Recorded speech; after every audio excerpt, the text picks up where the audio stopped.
Hello and welcome back to Pokémon Violet, where today we are going to go see about finding and catching a Tera turtle, and where I definitely did not leave my friend and two other people stranded here in Area Zero for multiple days, when we know that our friend here has only one Pokemon left conscious on her team.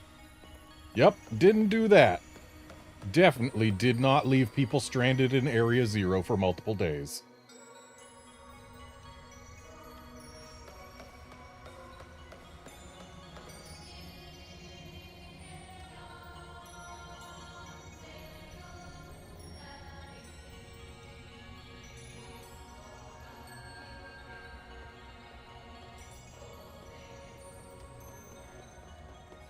What is this place? The vibes here are on a totally different level. The hidden treasure, where is it? There, Kieran, up ahead. There's something among those pillars.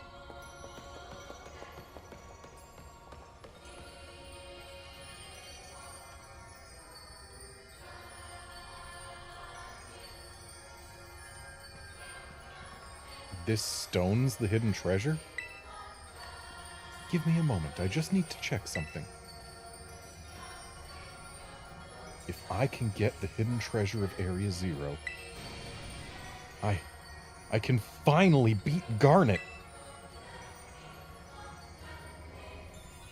Hey, Wolfkinson. Kiki, you're still going on about that nonsense? Shut it, sis.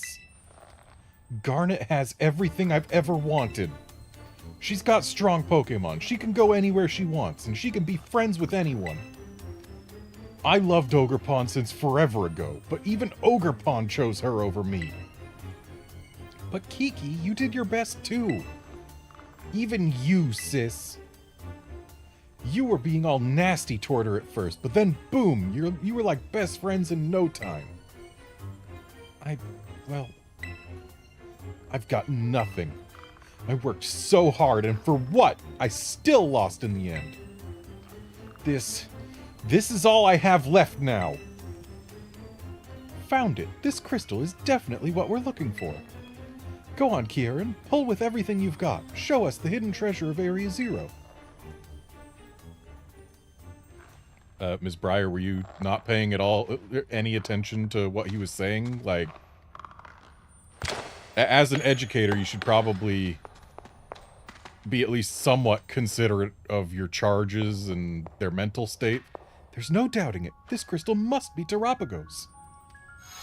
Like, I get you're, kind of focused on this, but you're also kind of losing all credibility as an educator. You need to give more thought to your students and their mental well-being. Maybe refer him for counseling, huh?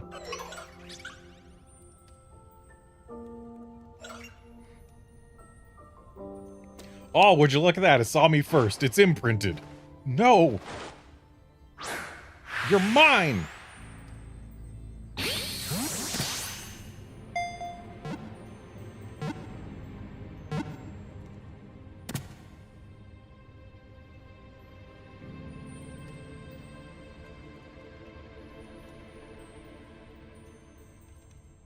Where'd you get a Master Ball?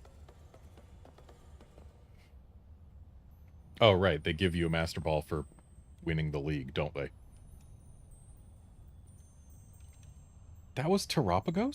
You caught it, right? Finally. Very well done, Kieran. The fact that you brought along a Master Ball tells me you were well prepared for this. Now I can study Terrapin whenever I want. But there's no time like the present. Think you could give us a little demonstration of Terrapin's power right now? Well, you heard her, Garnet. I'm also itching to see what Terrapin can do. Get ready so we can start.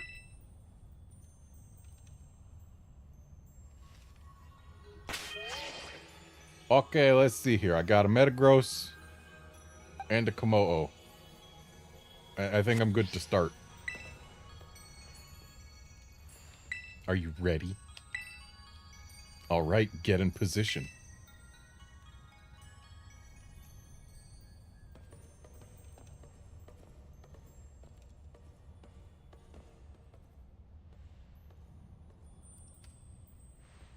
I hope you've braced yourself.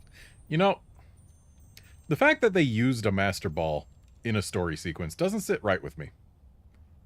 Because in a variety of Pokemon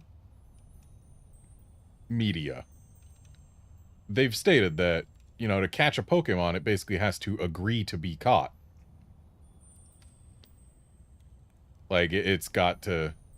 It chooses to be caught. That's why they break out of balls, because they don't feel like it yet. But when they finally do stay in the ball, it's because they've accepted you or whatever. But the Master Ball catches Pokemon without fail. And, like, Terrapagos didn't even look at Kieran. It never even saw him. He tossed a ball at it from behind. And it's just like, okay, I guess that's how it is. This time, I'll definitely beat you, Garnet. No, you won't. Oh, you're leading with Terrapagos?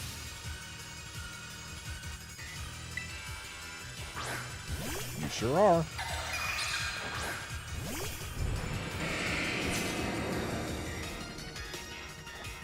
Go, Terrapagos! Show Garnet what you're made of!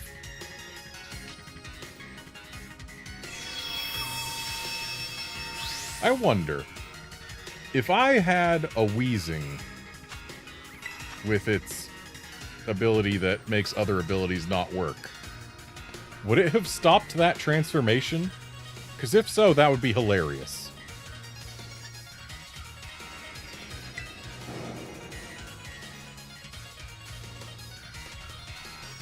So this is the Hidden Treasure's true form. With this, I can win for sure.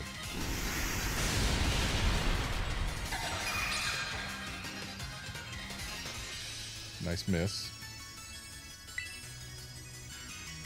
Yeah, we can take a couple more of those Earth Powers. I considered Terrastalizing because I do have this thing as a flying Tera type. Wow, nice miss again. Oh.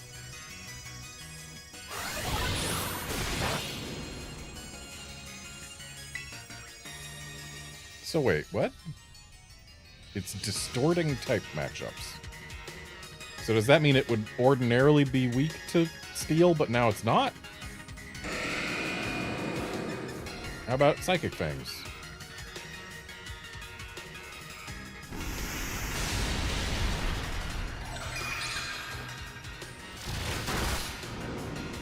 Well, that worked just fine. But I think it's time to swap. So whatever type Terrapagos is, it's resisting Steel, but it wouldn't normally resist Steel.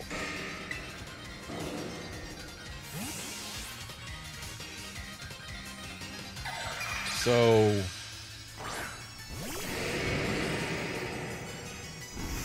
would Steel normally be super effective?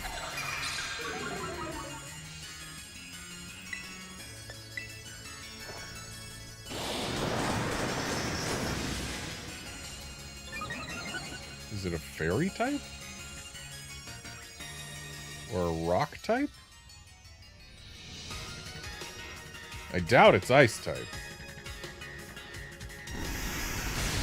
It keeps using Earth Power, so I also doubt it's going to turn out to be Fairy type.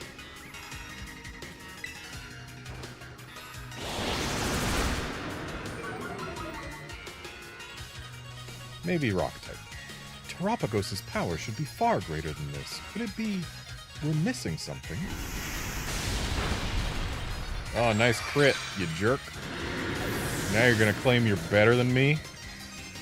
I bet. Okay, well... actually, no, this thing's been using exclusively ground-type moves. Let's not use Arcanine.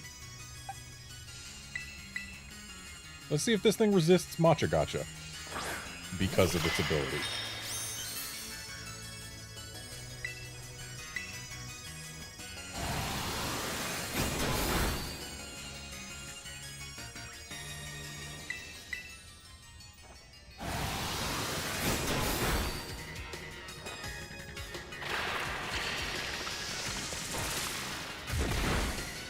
Okay, so whatever type it is,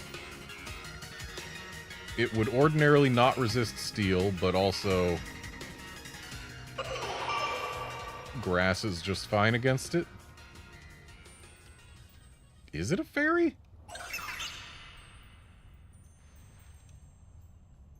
Why? Or is it ice?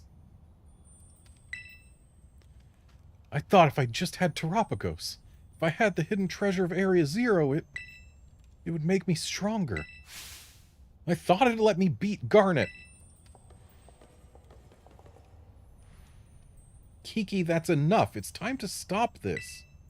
No, something's not right. Its terrestrial energy output is far too low. Not to mention the fact that it looks different from the illustration in the Violet book. So, Terrapagos isn't the hidden treasure of Area Zero? No, I'm sure it is. We must be missing something. A way to transform it into the treasure. Of course! Terrapagos is made of terrestrial energy. Kieran, you must terrestrialize Terrapagos this instant. If my hunch is correct, Terrapagos will resonate with the energy from your Tera orb, and the hidden treasure will finally reveal its true brilliance. Got it.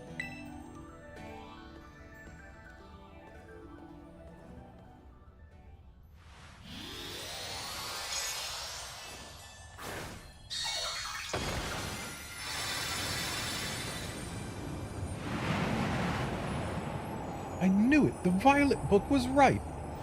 Terrapagos in its fully awakened form! This is the hidden treasure of Area Zero! She sure was sweating a lot.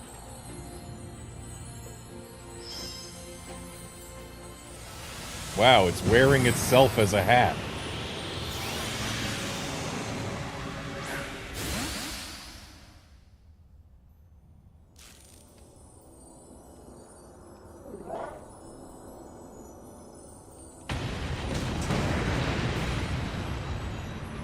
Things are getting out of hand, Kiki. You should return Terrapagos to its ball.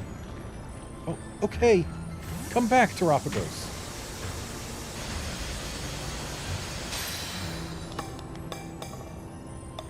Huh? It won't go back inside. Why?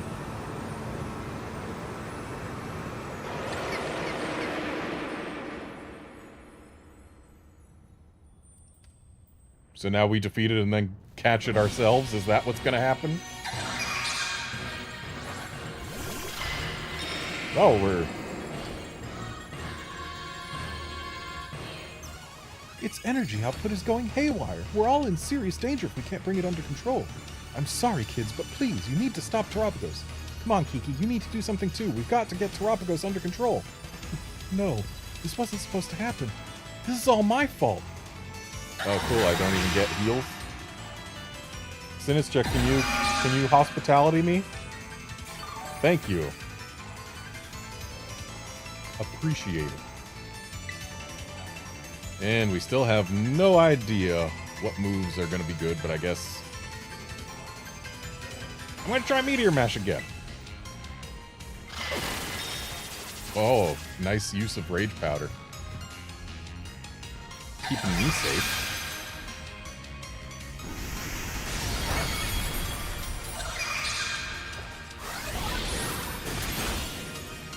Well, it wasn't resisted that time.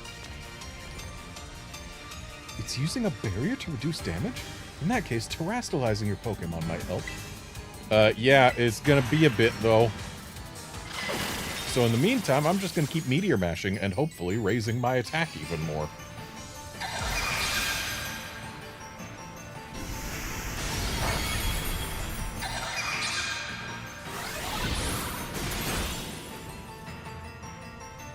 Now's your chance. Use terrestrialized Pokemon to strike back. Wow, that was early. But also, none of my Pokemon's Tera types match the types that they actually use, so I don't think terrestrializing would really help us at all. So I'm gonna keep Meteor Mashing.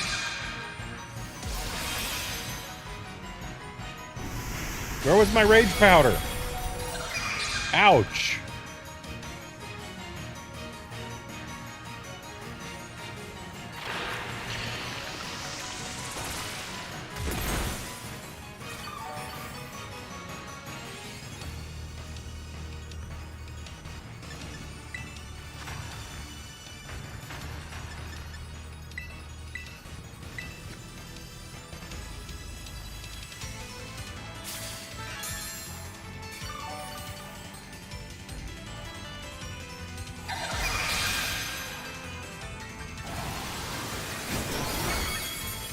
Ordinarily, I would have just kept going, but this is effectively a Titan battle.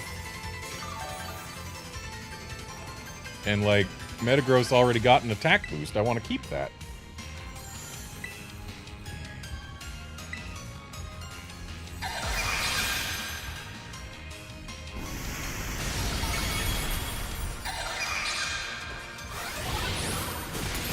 Well, at least this thing's no longer getting the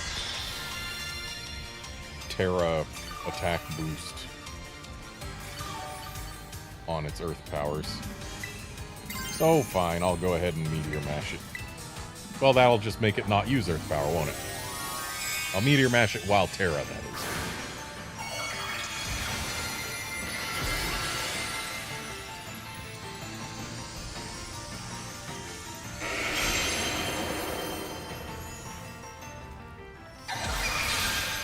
Tera Starstorm.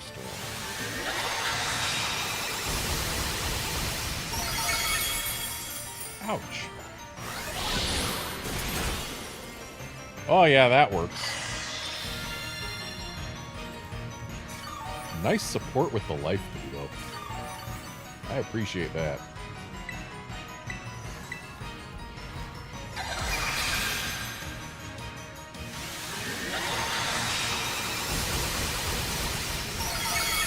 Rip Sinistra.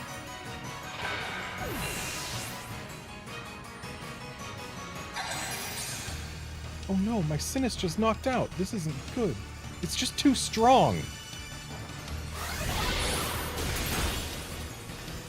Excuse me. I'm supposed to keep doing more damage even after the shield breaks? I feel like I was just cheated out of some damage, game. Oh. Goodbye, Tera type. What? It absorbed terrestrial energy? It just stole my terrestrialization to give itself another shield? And now it's changed its type to something? It put up another barrier of such strength? Did it use the terrestrial energy it absorbed to do so? You need to get in there and battle, Kiki. Garnet is doing all the work. It's no good. Useless. Well, maybe its new type is weak to steel? That would be nice. Oh, it's getting a boost on Earth power again.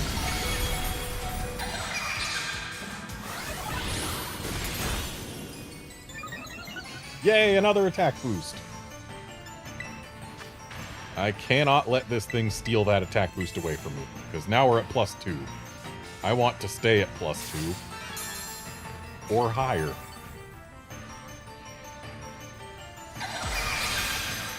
Wait, it got a boost again.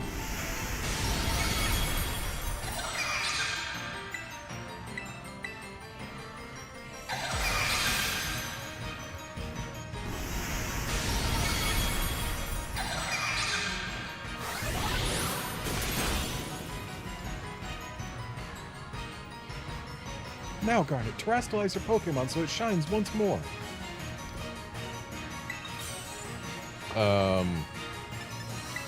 Tell you what, I'll do that after another full restore.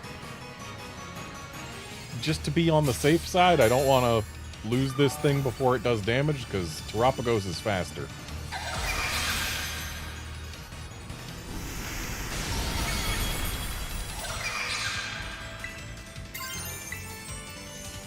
Alright, it was going to use Earth Power anyway, so I wouldn't have taken damage. Oh well.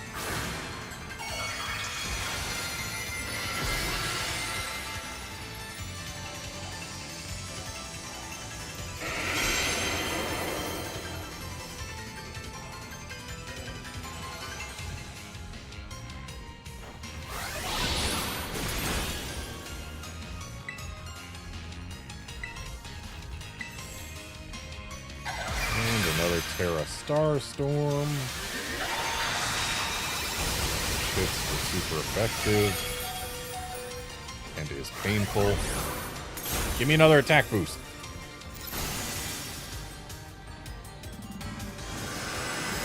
And it's sucking up my terrestrialization again. So we're just gonna have to do this for 2 more cycles, huh? It absorbed terrestrial energy yet again? Surely it can't keep doing that over and over, though. Kiki, Garnet's in trouble. You need to help her. But I can't. I can't help anyone. Come on.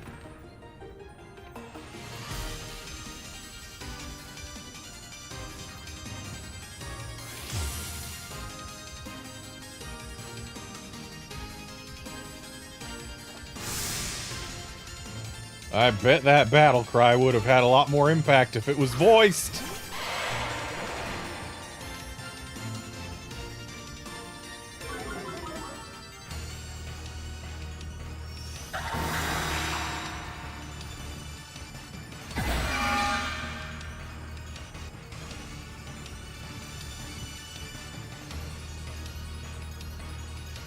Oh, okay, I'll help out too. Honestly, better late than never, I guess. The two of you need to clean this whole mess up. Okay, hang on. Making sure Metagross makes it through this.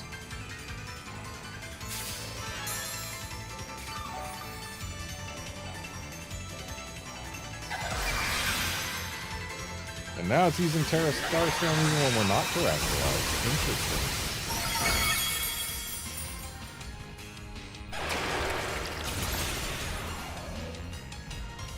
What type is Syrup Bomb? Grass?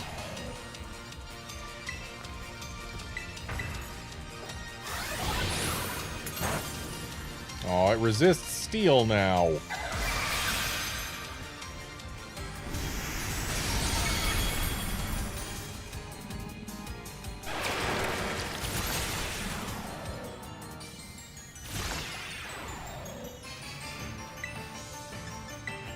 How about ice? Do you resist that? You do.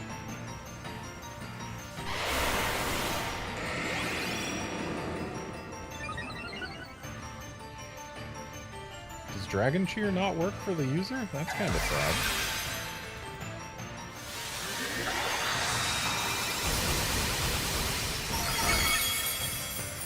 I can take one more Earth Power. Okay, so it resists steel and ice.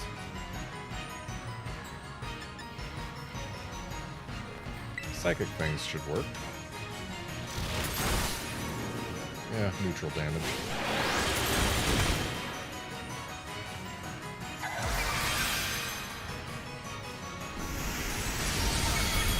Oh, I couldn't take one more Earth Power. Oops.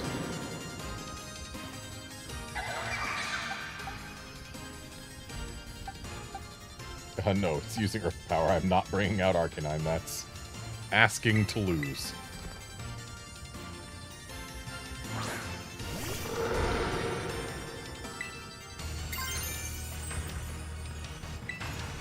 Well, a Blood Moon should hopefully just get rid of the shield.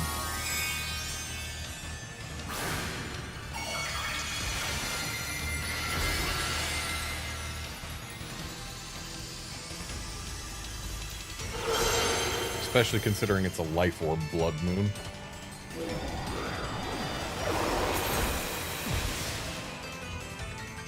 I don't think the crit was necessary.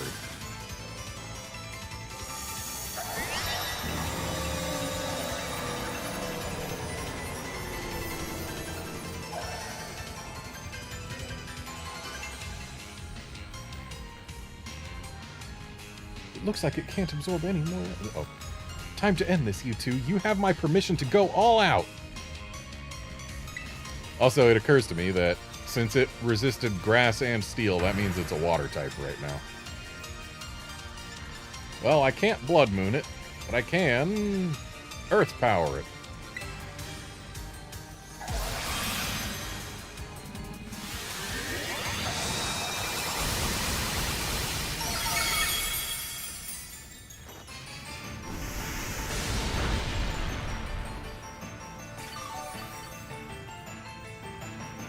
Oh right, I put a Shell Bell on this thing instead of a Life Orb because I used it for a raid at some point.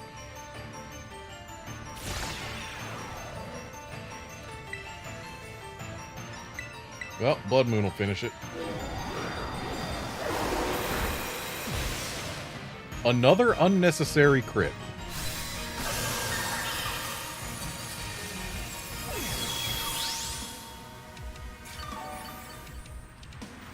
Now let me throw a ball at it. Maybe it'll go inside a ball now. I know I can count on you, Garnet. You got this. Oh, so you don't want to try catching it again yourself?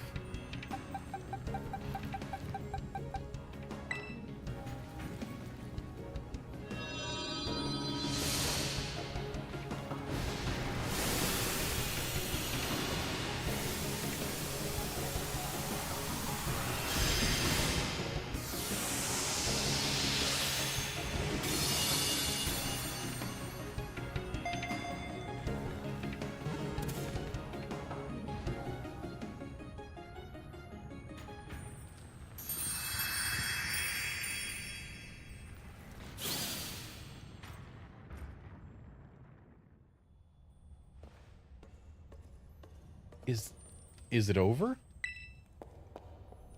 Is everyone okay? I'd say we're fine, don't worry, but she clearly already doesn't really worry about us.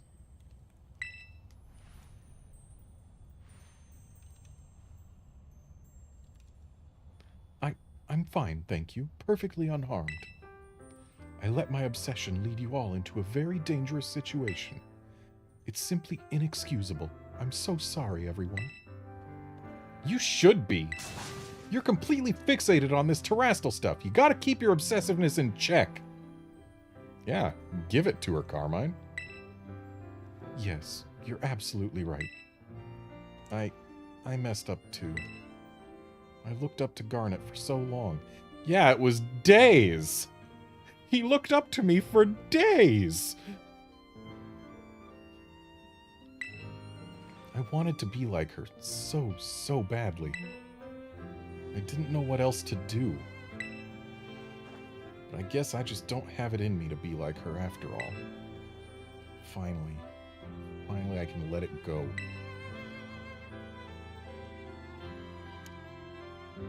Ugh.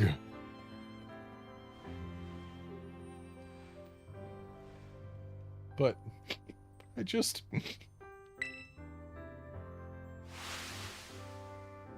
Crying sound here. I swear, I've got such a silly younger brother. You finally let it go. Crying sound here. Oh, you two must have been so scared. But you all shone brilliantly just now. You were truly dazzling. And in the end, our Garnet even managed to catch Terrapagos. So I think we can consider our little expedition into Area Zero good and finished. Time to head back to Blueberry Academy.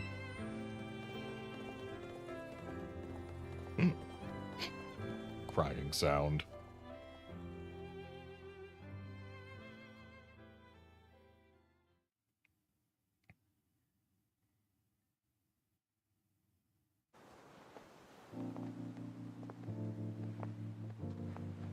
Phew, finally home. I need to get in touch with Gita. No, scratch that. I need a publisher first. Hey, Garnet. Look, I know I caused a lot of trouble for the League Club and everyone. I wanted to give everybody a proper apology, including you, Garnet. So, I'm sorry. And, I guess what I'm trying to say is... I want to make things right. So do you think...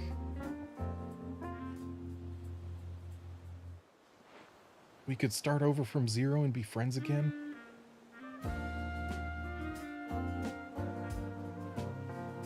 Hey! We're gonna leave you two behind if you don't hurry up.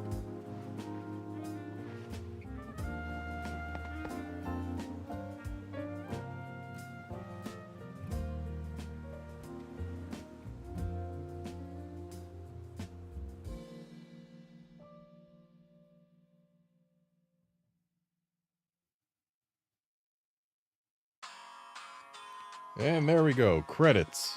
Credits are rolling. But I have the option of muting the game just in case this is a copyrighted song. Which it sounds like it probably is, but it should be muted now. Then, yeah. The Hidden Treasure of Area Zero, the Indigo disc, was pretty neat. I enjoyed it. Having a new environment with the 4 biomes to explore is neat. I liked that more than Kitakami just because it's got some variety in the areas and the Pokemon it's got. And yeah, it's a whole thing. Story-wise, it certainly did carry on from Kitakami, though. Admittedly, I think Kitakami had the more cohesive story. This one, it was just like, oh, hey, there's Kieran and Carmine again. But before we do anything else, go battle the Elite Four here, because do it. Yeah. Not the most compelling of stories. Certainly had an interesting little bit towards the end there, but even that was just like, oh, Kieran's edgy now because you stole his waifu Pokemon. And his waifu Pokemon chose you instead of him. Like, ooh, better look out. You better look out. But like, yeah, it's not really a whole deal. It's just Kieran being edgy.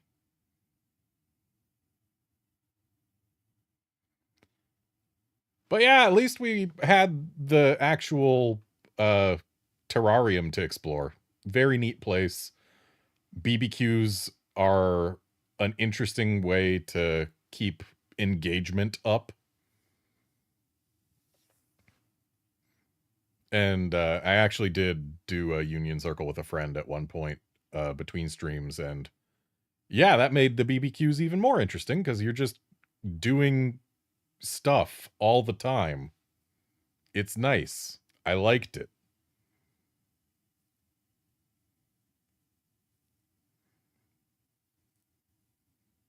And yeah, lots of Pokemon variety is always good.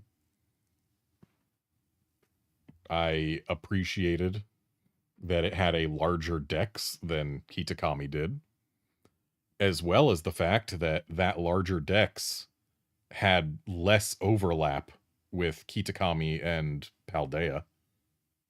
So, like, not only did it have more new things to catch that weren't in Paldea and weren't in Kitakami, it also had more things to catch in general. It was just really nice. I liked that. I always appreciate when there are more Pokemon to catch. It's kind of one of the things that I do in Pokemon games is I catch them all because I grew up being told to do exactly that.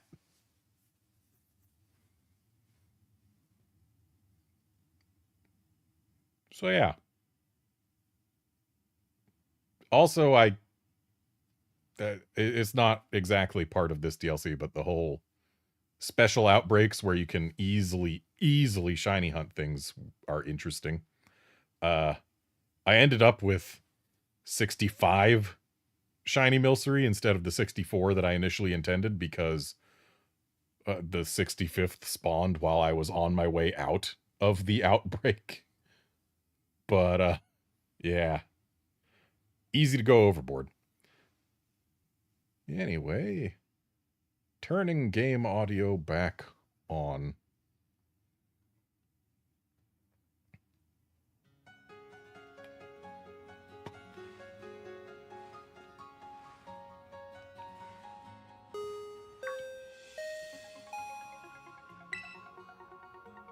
This is an announcement for the following student, Garnet from Uva Academy.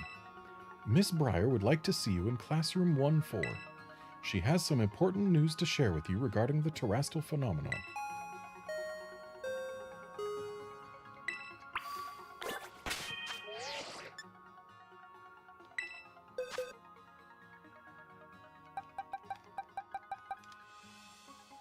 Normal type.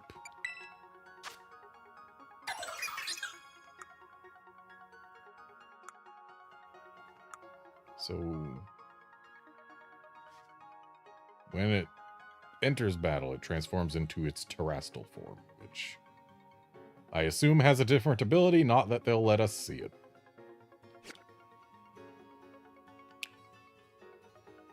And would you look at that? It's got a perfect IV and everything but attack. And it's got a neutral nature.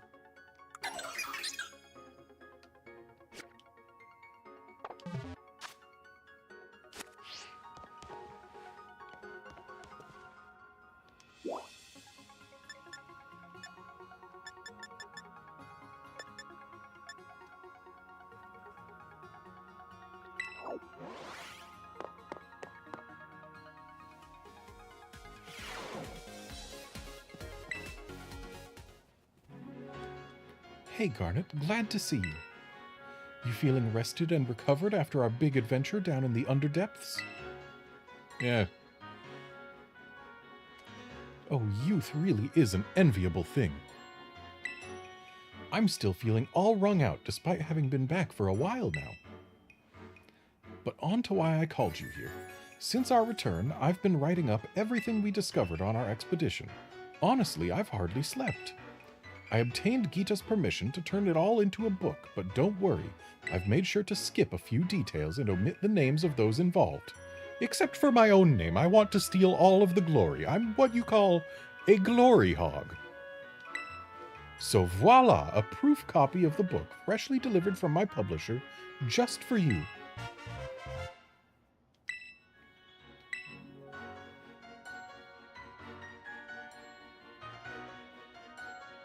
Can I read those long paragraphs? Like,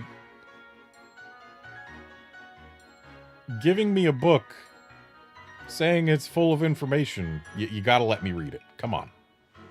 I behaved recklessly in the Underdepths. I don't know what we would have done if it weren't for you. You truly deserve a copy of this book. I just hope it's sufficient as an apology. Ah, but there was something else I needed to check with you. Would you mind showing me your Tera orb, Garnet? I thought as much. It's behaving just like Kieran's and Carmine's orbs. I think it might be because your orbs were directly exposed to the energy from Terrapagos. Kieran and Carmine say that ever since the Underdepths, they've been able to terrestrialize their Pokémon without charging their Tera orbs. Actually, there's one more piece of news I should share with you related to those deepest depths. You know the terrarium core that hangs from the ceiling of the terrarium? Well, until now, I'd been keeping it topped up with a mixture of Paldean soil and water from the crystal pool in Kitakami. That's how we've been able to stabilize the terrestrial phenomenon on our academy grounds. But the other day, I tried adding crystals I'd collected from the Underdepths to that mix, and it caused the properties of the core to change. The result? Pokémon shining in rainbow colors have started appearing all over the terrarium, and they have the stellar Tera type. Thanks to this, my research into the terrestrial phenomenon is shining brighter than ever. Grants a boost to moves, but only once per move type. After you use a move, no other moves of that same type will get the boost. In Tera raid battles, all moves will be boosted without limit. Okay, so the stellar Tera type, it does nothing for you defensively, and only boosts your moves once per move type. Which means there are very, very few Pokemon who will care to actually use this for competitive play. But with all moves being boosted without limit in Tera raid battles, that just makes it a straight upgrade for most Pokemon in Tera raids. Like, for your raid team, it's a straight upgrade, except for those Pokemon that rely on their terrestrialization to get rid of at least one weakness in raids. So, like, yeah, put this on your raid Pokemon. Don't put it on basically anything else. Oh, and there was one last thing. A man in a blue suit was looking for you over by the entrance to the academy. That's all I have to report for now. Thanks for setting aside some time to chat. I'm off to pay a visit to my publisher, so I'll leave you to it. Next time we meet, I'll ask you for a good long look at Terrapagos. Till then...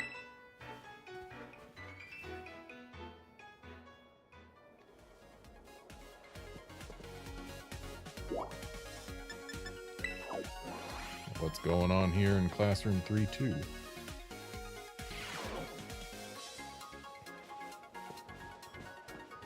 What do you want? Garnet. You have my thanks for all you have done to help the League Club, and to help Kieran.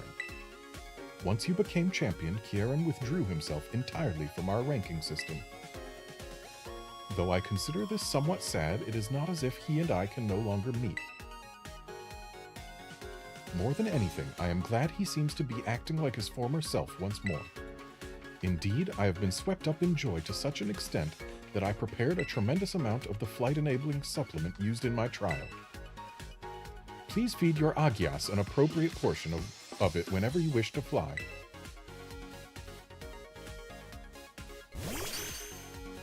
Just feed it all to him right now.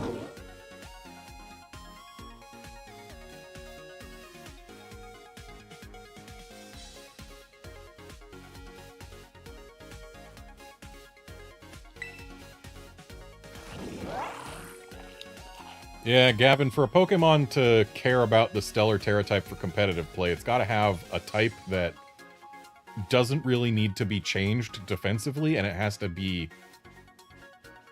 It's got to have really strong coverage moves. And one that I can think of that matches that criteria is Porygon Z. Because normal type is just fine defensively. And offensively, Porygon Z hits very hard with lots of different types of moves. What? You want it to fly right now? Please slow down. The supplement was never meant to be eaten in such large...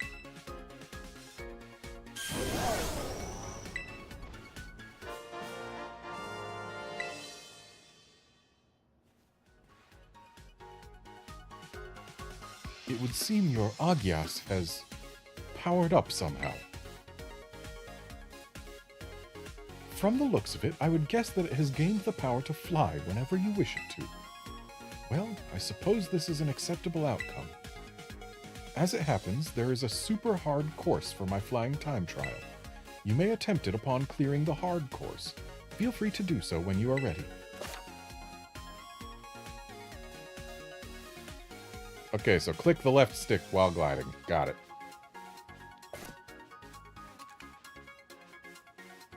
Time for me to go. So long, then. Yeah, Gavin, I have heard that Tera Blast is super effective against any terrestrialized Pokemon while you're Tera type, or while you're a Stellar Tera type. Though I've also heard that once it does hit super effectively like that, it kills your attacking stats, making it not exactly the best option.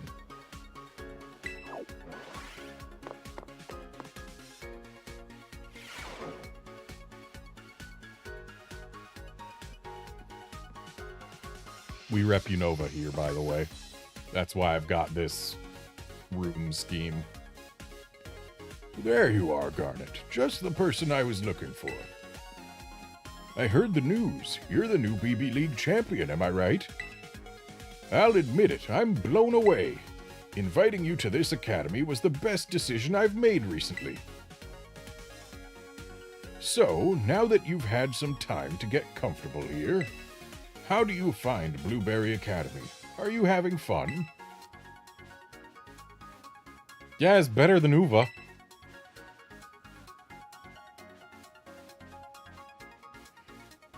Good, good. Just what I like to hear.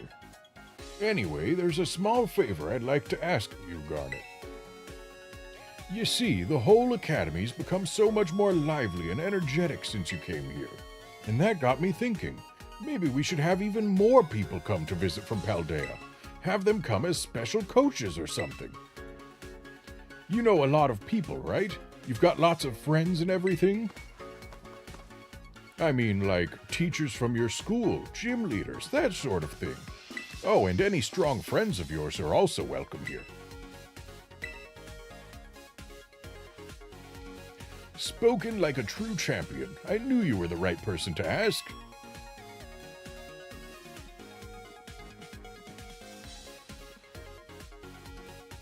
You can use the clubroom computer to contact anyone you want to invite. Oh, but it'll cost BP. We'll need to pay for their trip and such. And apparently BP is a currency accepted all over the world somehow. Here's some to get you started. Like, really, I don't know why these people would want to be paid in Blueberry points to come to Blueberry Academy. But that's what we pay them with, and they agree to it. And it doesn't cost us any money, so why wouldn't we pay them in our company script, shall we say? I think I'll arrange for the special coaches to stay in this clubroom when they're not teaching. You should have a chat with them while they're here. Now then, I'll leave it to you. Enjoy!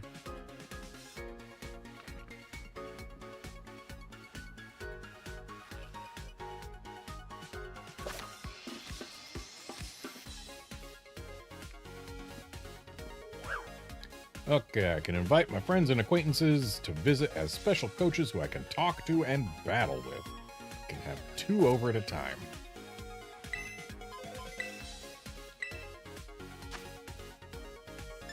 Oh?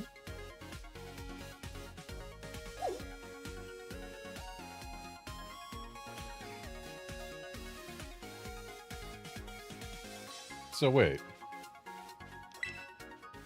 Ah. Yes, as you can see, I have bought all of the things.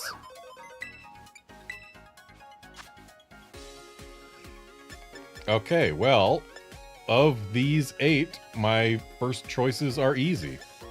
Larry and Iono. Easy. And I'm sure that's going to be the case for a good many other players as well. Yeah, Larry, come here.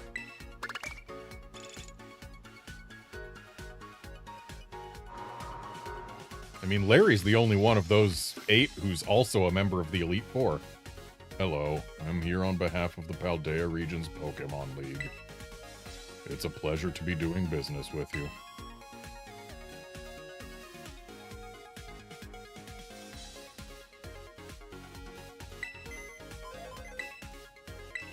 Wait. I don't like that Call a Special Coach is a separate heading, because you're still using BP.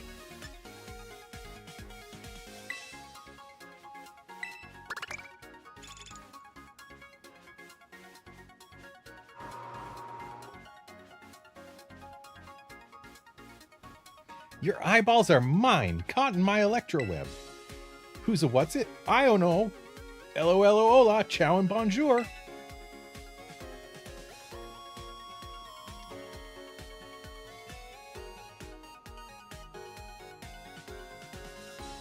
Alright, now that we got those 2 here. Right, I need to talk to you, not to the machine itself. I don't have that much. You'll have to wait to make it better. But making it better just adds stellar Tera shards to what it can print. And I want to print something real quick.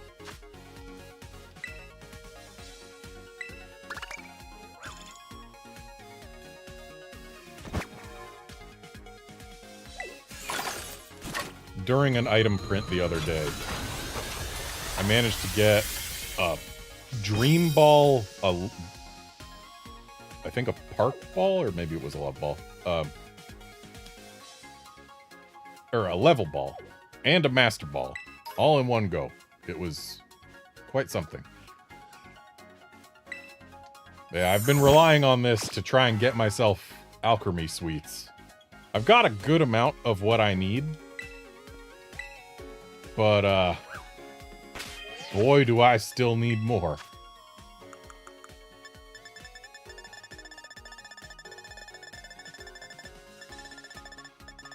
Because I need to get to 9 of every kind of sweet. There are 7 sweets, I need 9 of each, and I'm almost there on these 2. These 2, I believe, only come from the item printer, though, and yeah, I'm not doing so hot on these.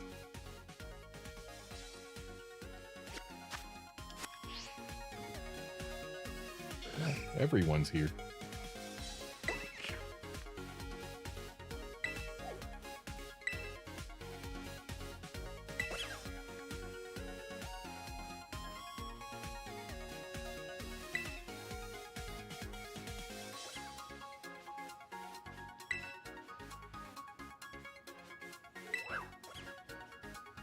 Okay, pink is cute, we've learned. Small things are quite often cute, yep.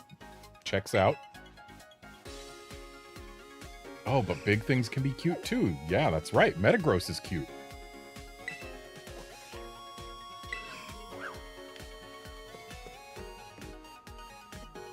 I love that this painting has a flying Golurk in it. It's just excellent. And this right here, that's the Black Tower and White Tree Hollow. Those do not exist in the same universe. So, let's just call it an artist's rendering of what might have been.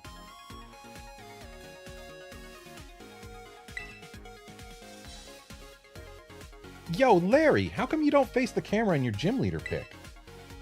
I prefer to keep a low profile.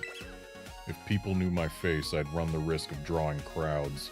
That'd make it hard to get into restaurants. Or worse, I could get banned for causing a disturbance in one.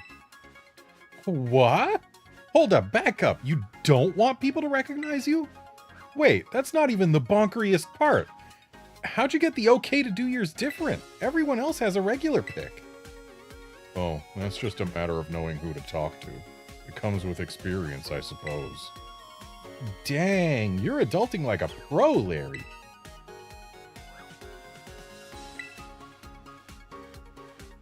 It's Garnet.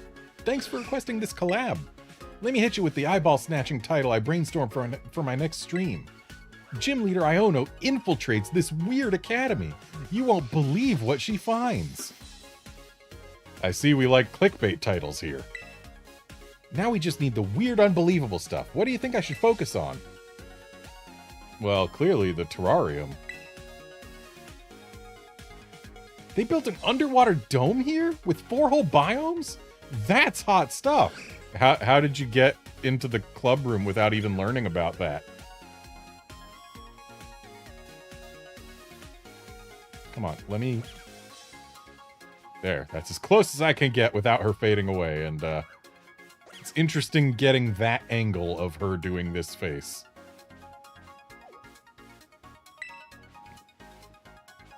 I'll do some digging then. Thanks for the tip, friendo. Now, I don't know about you, but I think it's time I started getting ready for my next stream. Oh, it's you. Calling me all the way out to another region. Is a certain chairwoman rubbing off on you? Actually, don't worry about it. To be honest, I don't mind these little business trips.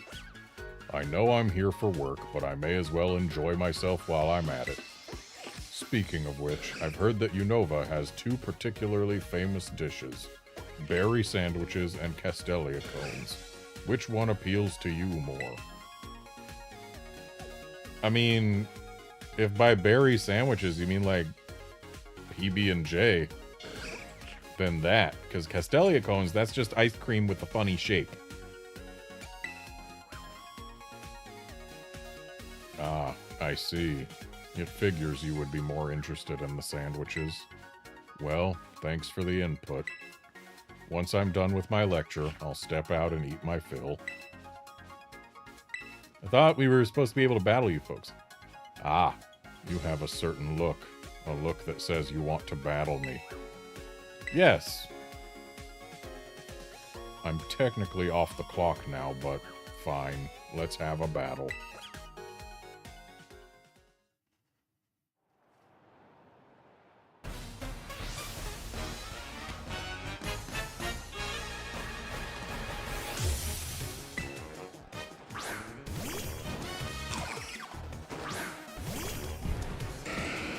I see you're in your gym leader mode and not your Elite Four mode.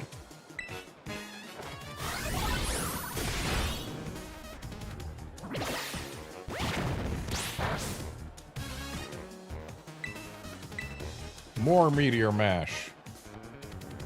Missed Meteor Mash.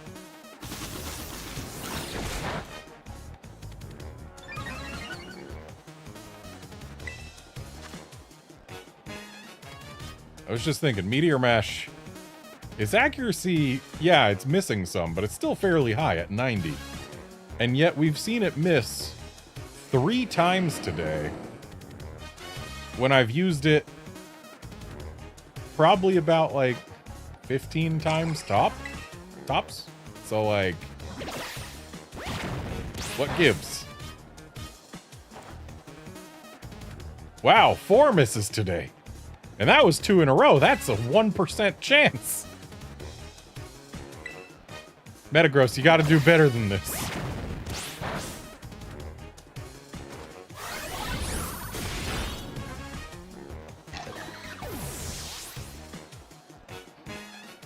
Yeah, we have now seen 4 Meteor Mash misses in fewer than 20 uses. Which, yeah, that's not ideal.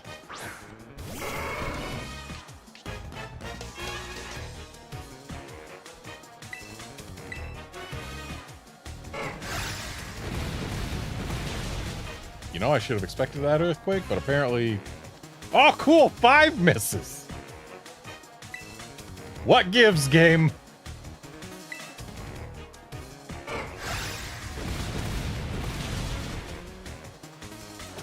Excuse me? Why did it do so much more damage that time?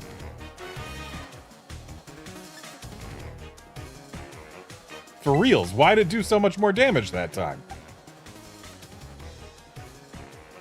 The first earthquake hit like nothing, but that one actually did real damage.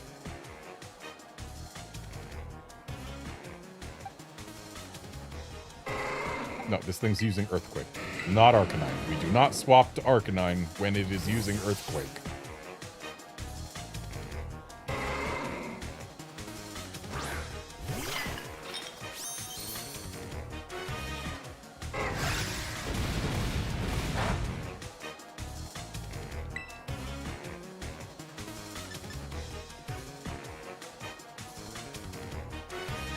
Actually, we're higher level than all of his stuff, so Trick Room may not be to our benefit.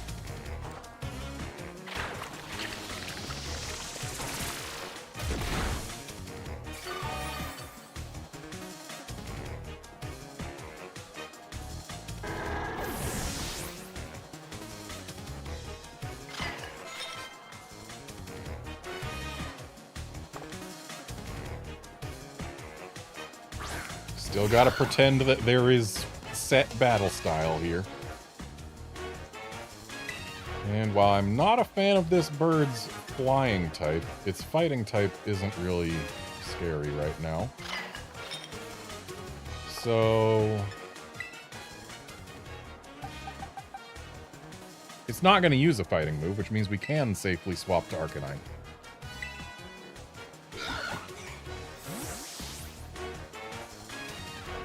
Also, wait, this is flying fighting, so I guess he's here in mixed capacity.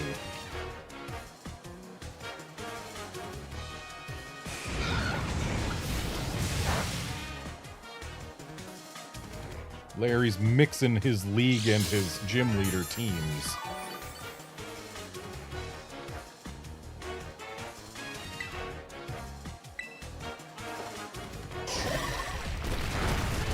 That's right. Begin fighting type resistance. Why does Flamigo know liquidation?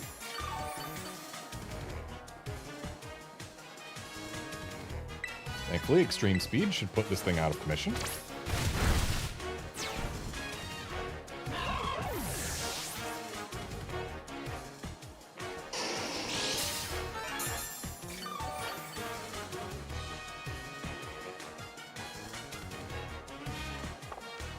Still pretending that set battle style exists.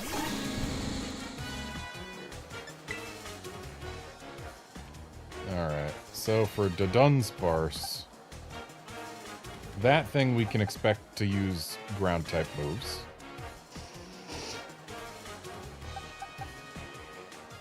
I'll do Basculegion. Doesn't resist ground, but still.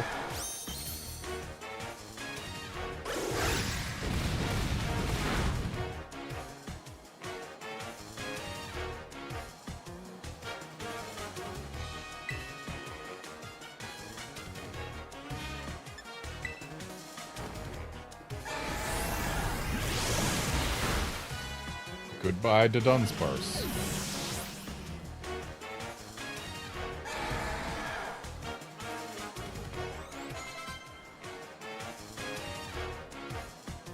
I've got Ice Fang on this fish, right?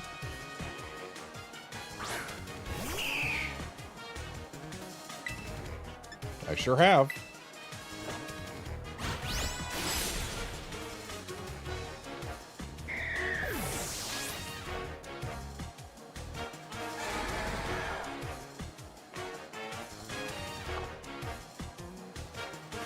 I'll see this battle through to the end, unless that means I have to work overtime. Alright, so he's gonna Terrastalize this Staraptor. Will he be Terrastalizing it to normal or to flying? I'm gonna guess it's gonna go normal.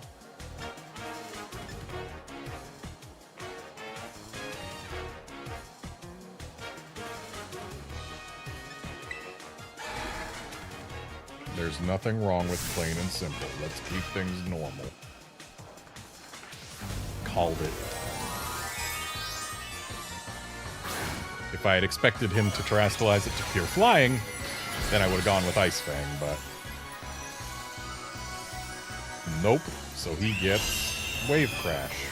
I'm sure we've been intimidated, but it should still do some damage.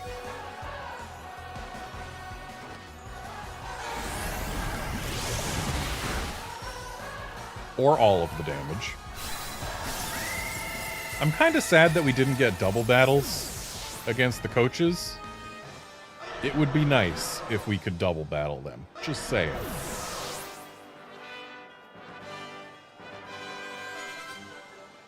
They're the only single battle trainers in this whole DLC. Well, I've had my fill.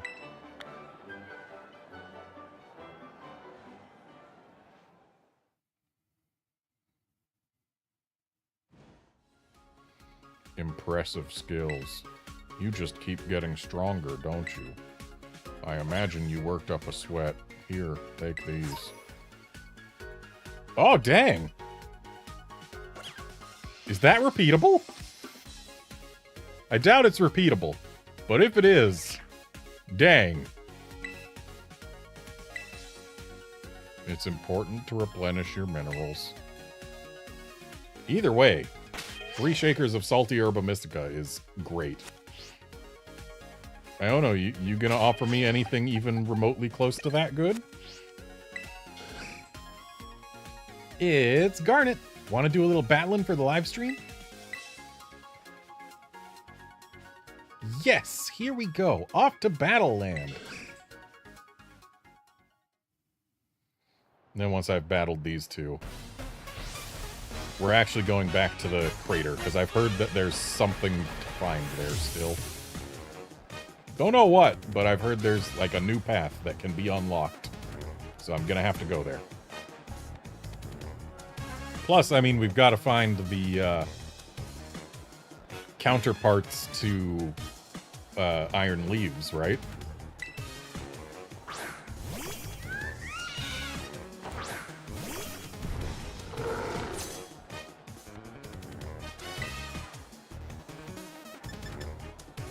Let's open with a calm mind.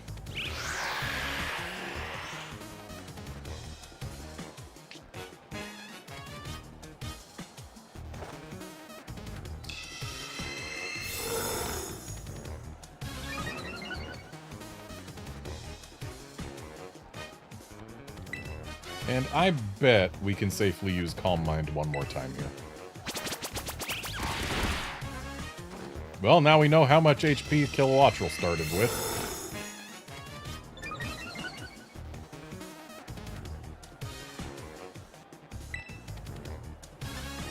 Betcha it can't take a Moonblast.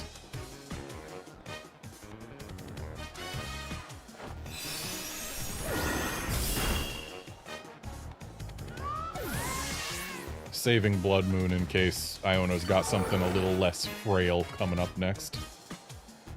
Wow, Shell Bell does nothing when you're not fighting Tera Pokemon.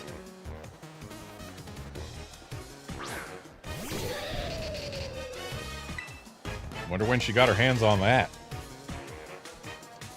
So, Earth Power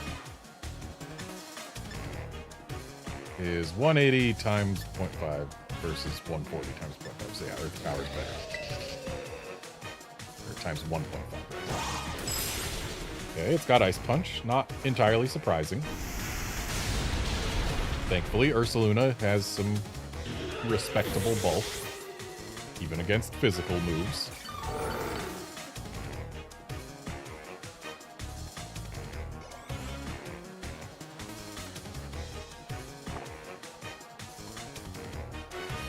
Luxray doesn't learn anything much, does it?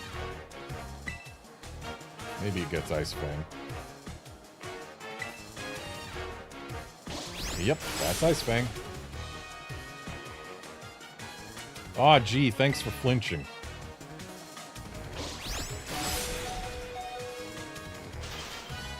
Aw, gee, thanks for freezing.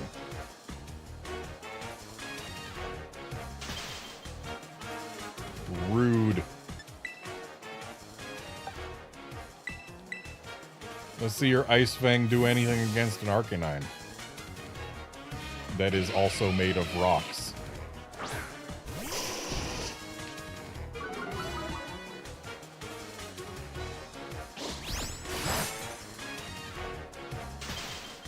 Excuse me?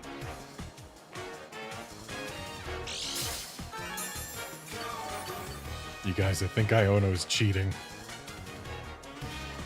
The RNG likes her too much. Thankfully, Flare Blitz exists.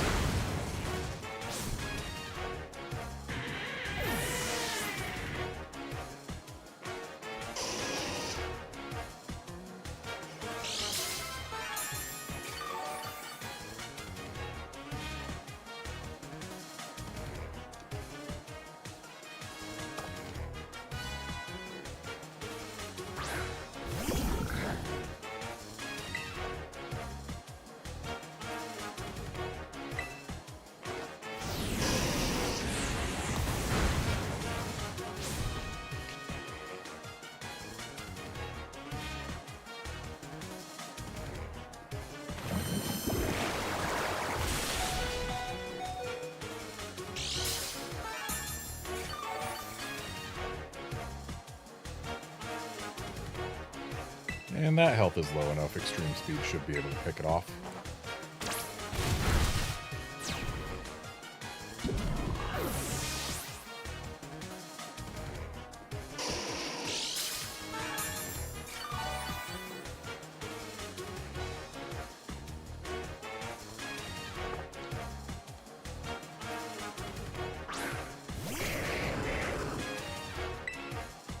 With how fast Electrode is,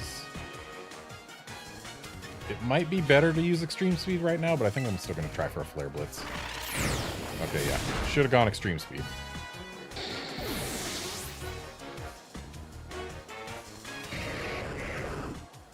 Wish I could send out Ursaluna and have it matter, but nope. So instead...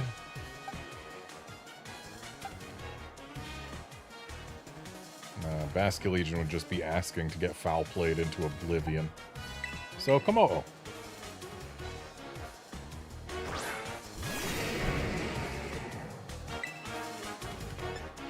And it should be faster than Komodo, so Clanger's Soul should be relatively safe, especially if it's Rain Dancing.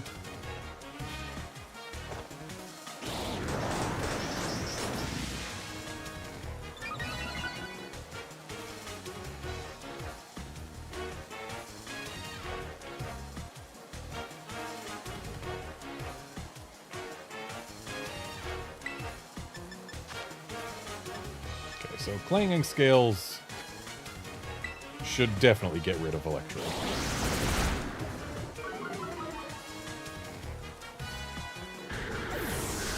You still got Miss Magius at the end. Miss Magius. You sure do. My view count's on the rise like a super fast Electros crawling out of the ocean. Yeah. Maybe you shouldn't say that midstream, though. Just saying. Anyway, we know that thing's gonna turn electric, but that don't matter. Come forth, shiny little light bulb. No one buzzes as super duper bright as you.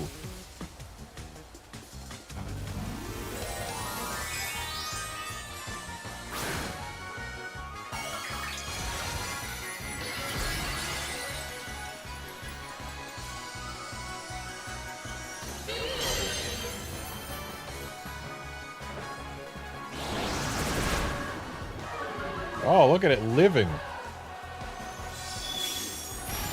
Not even focus sashed. And wow, that dazzling gleam didn't really help, did it? Finish it with an aura sphere.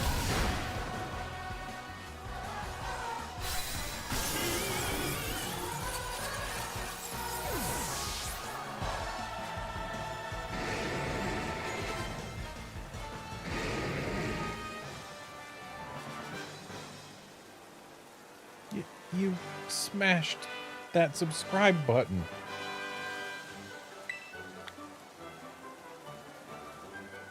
I hope everyone watching also smashed that subscribe button.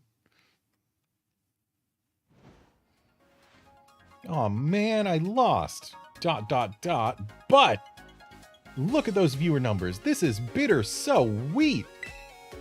Wait, did my loyal fans just want to see how I'd react losing to a champion? Meh, viewer numbers are viewer numbers. As thanks, here's an SSS teardrop, some mega exclusive Iono merch. Oh, hello. Can't wait for our next collab. Well then, where do I change my phone case again? Do I just use it in the bag? Is that it? No, that's not it. Is it? Okay, I'm nervous about opening my customization menu. Okay, the last time I opened it, it took literally a minute to load. So that may have been because I had just been on a purchasing spree, buying every last bit of clothing that Paldea had to offer. And accompanied with the potential memory leak in this game. Yeah, it took an actual minute of being stuck on a completely frozen screen before it actually loaded up the customization thing. But yeah. Iono's own phone case is neat. Let's see what the border's like. Hey, we got Iono in there. I'll take it. What happens if we talk to them again? My viewer count's been popping off ever since I started this blueberry streaming shindiggery. If the viewer numbers stay this sweet, I might just have to move here. Okay. The boss contacted me the other day. She said you'd given my name when asked about your favorite gym leader. Oh, wow. They actually, they keep a record of that. That's neat. I really don't understand your choice. Why would you pick an average Joe like me? Maybe you're overworked and it's affecting your judgment? I know a good park where you could go to unwind if that's the case. Now I kind of wish that I could see what everyone would say after finding out that I said they were my favorite, but that would take 8 separate files to figure out, now wouldn't it?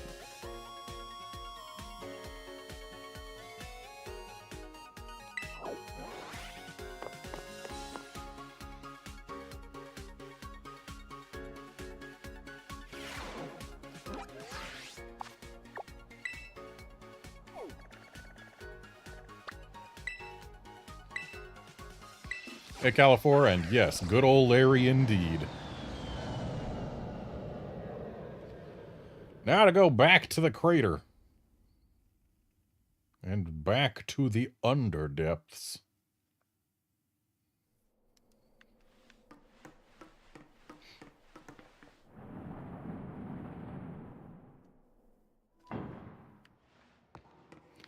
I'm sad that they... Oh, never mind. They didn't manage to remove it. I just hadn't managed to trigger that. No, I did not step on that. Let me out. Okay, good. It's still there. I'd tried a few times to trigger this little warp. And it hadn't worked for me, but now it is working reliably, so I guess it's not a fixed bug. But I appreciate it because it is slightly amusing and also saves a fraction of a second because it's closer to go to that little warp than to the actual warp panel in the middle.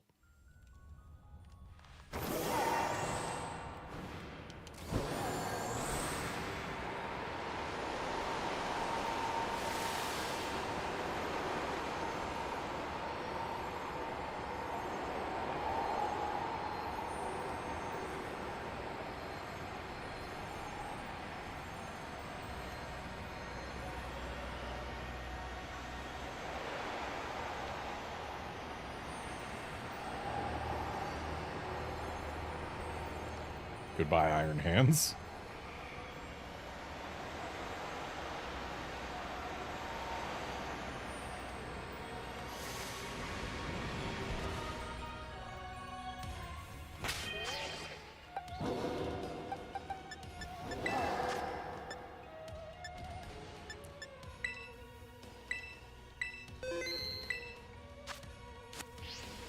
So we can invert the light controls. And I think I kind of want that.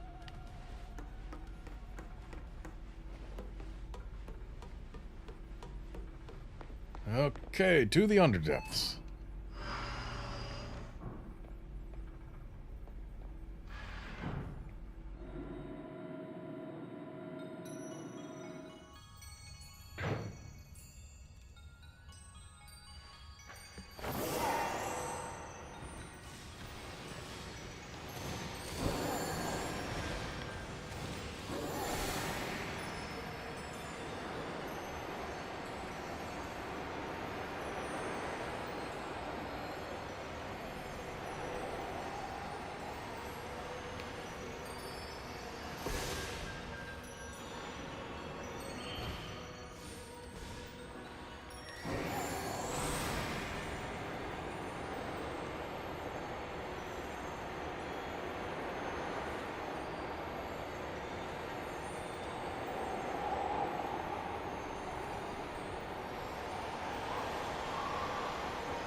Well, we found a TM that we might have been able to reach by climbing around the walls, but flight certainly made reaching that easy.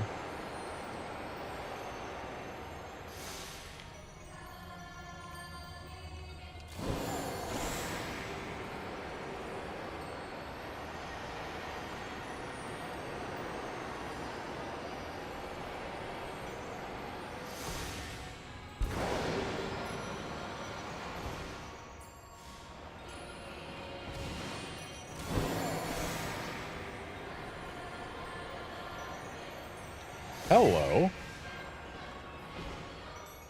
Okay, so we've got to go find a Tera Pokemon to defeat to make this go away.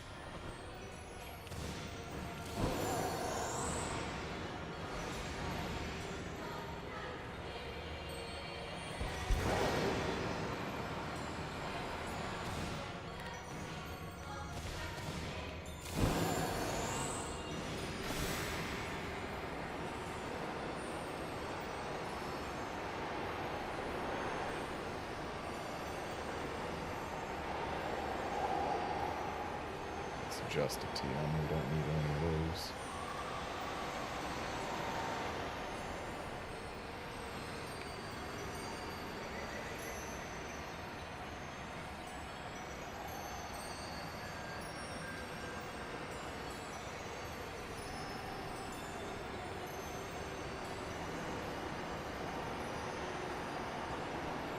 Okay, there appears to be a hole in the ceiling, but we cannot go through it.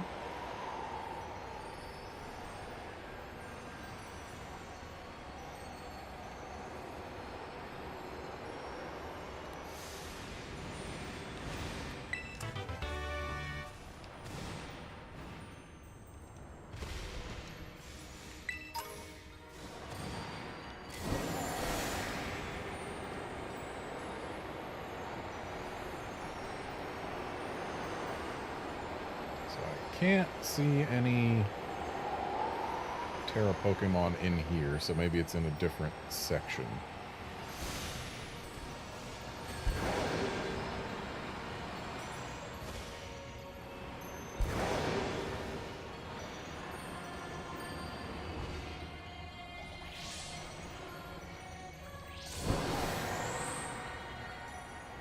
It's not going to be up there. At least I doubt it will be.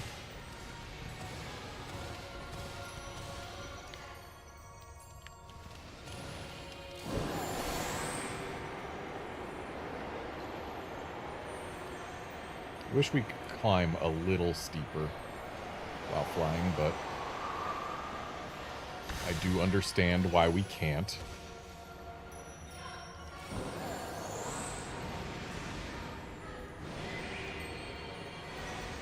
Okay, so let's check through here.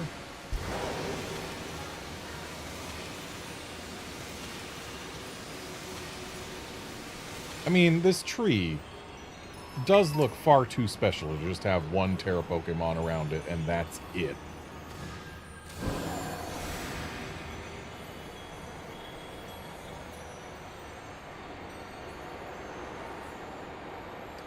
Okay, one thing that I absolutely hate about the flying controls, your left and right controls for, you know, turning left and right, they are camera relative. So holding left makes you go camera left. Holding right makes you go camera right. Whereas your up and down controls are Miraidon relative. I mean, I guess it's also camera relative because down is always going to be down. We can't rotate the camera, but still, the fact that I'm holding left here, but Miraidon is turning right, I hate that. And I wish it would not happen. Because now I'm holding left and Miraidon's turning left. Holding right is turning right. But then now, camera over here, hold left, he turns right. I don't like it.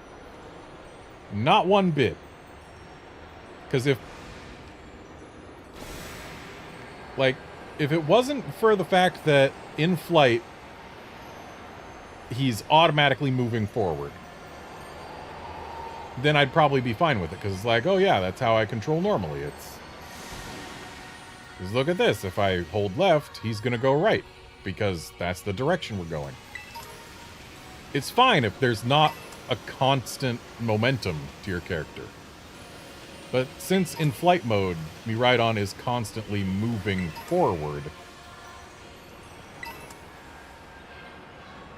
like, it's a different thing. It makes me want it to be... It makes me want all of my input to be relative to Miraidon, not relative to camera.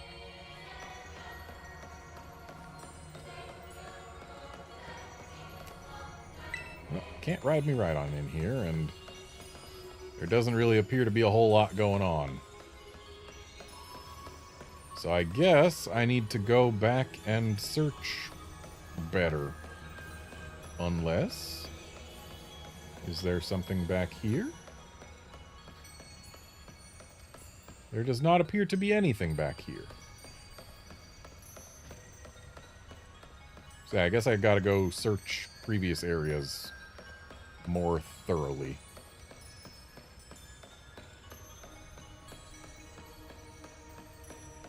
For a Tera Pokemon hiding somewhere.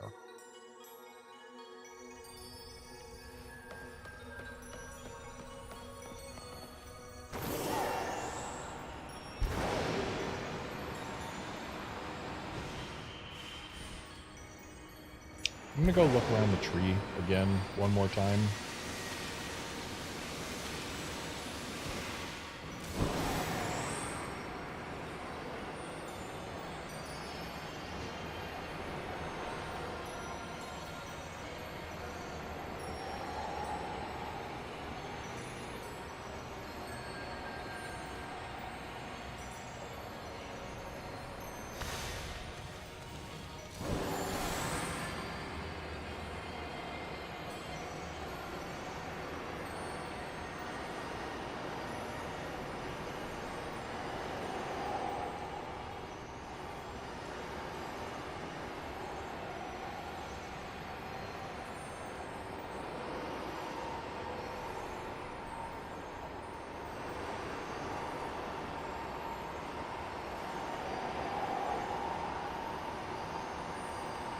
Okay, we've hit the altitude limit for this room.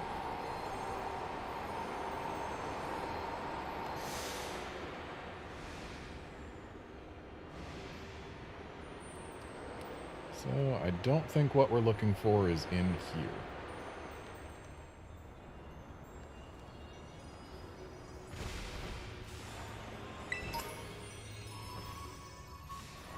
Which means I guess this tree gets to keep its secrets.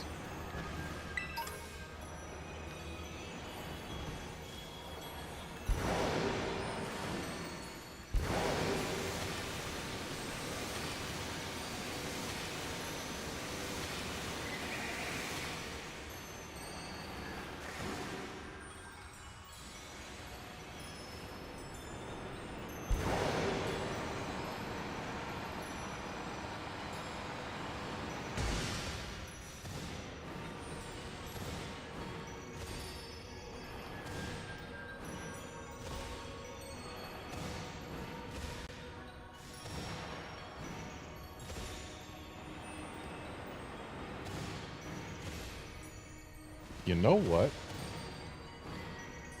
I just got a silly, silly idea. One that I will check after one more...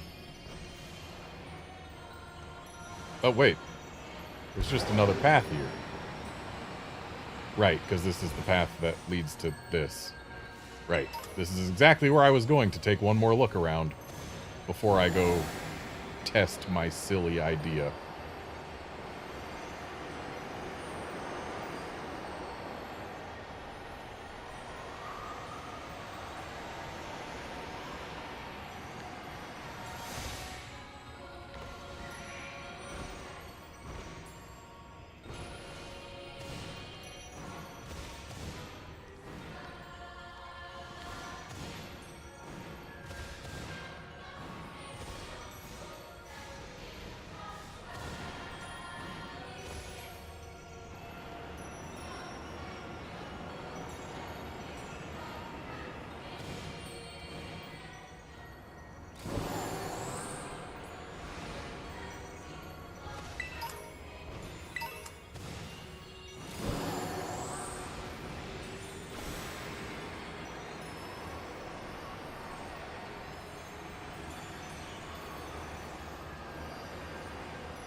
Imagine the Tera Pokemon should be somewhere that we could only reach by flying.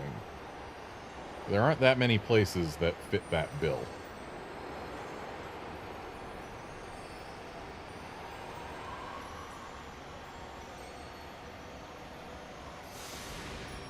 Okay, and going too low still voids us out.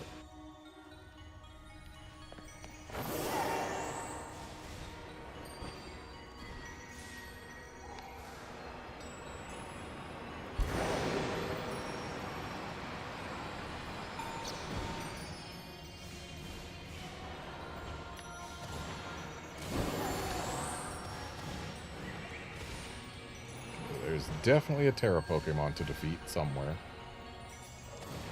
It's just a matter of where.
just an item over this way, right?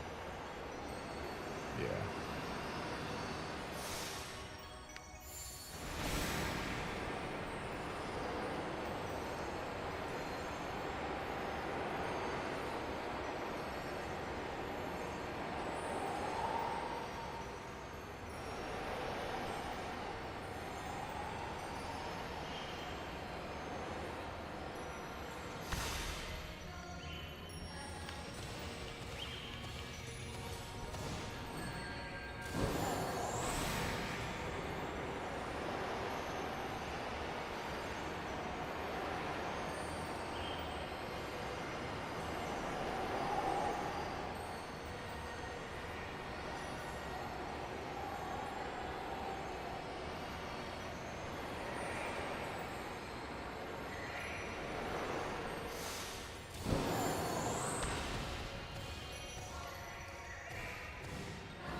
Can I get off this wall, please?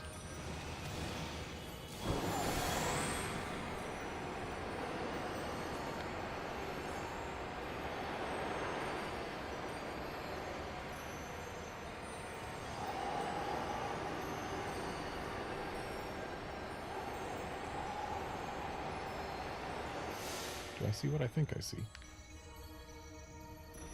Can't figure out until I get off this stupid wall.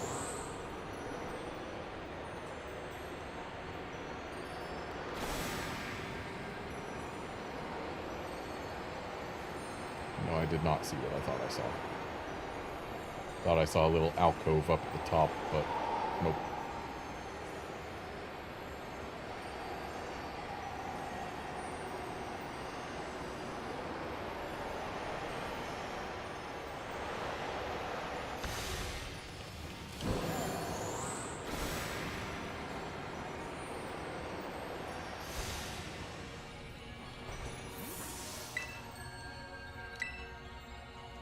Oh, neat.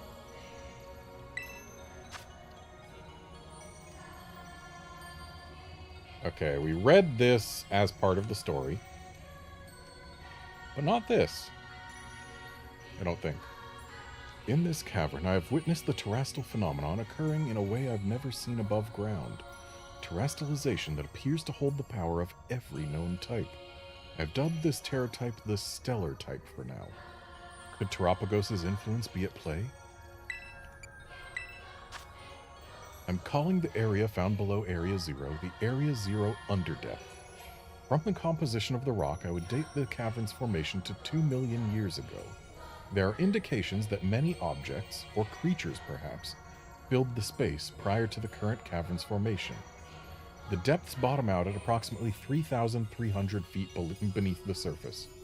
There are indications of numerous past cave-ins, likely resulting from tectonic activity and erosion caused by rainwater or groundwater, but it appears that the ground has remained stable since the last major cave-in.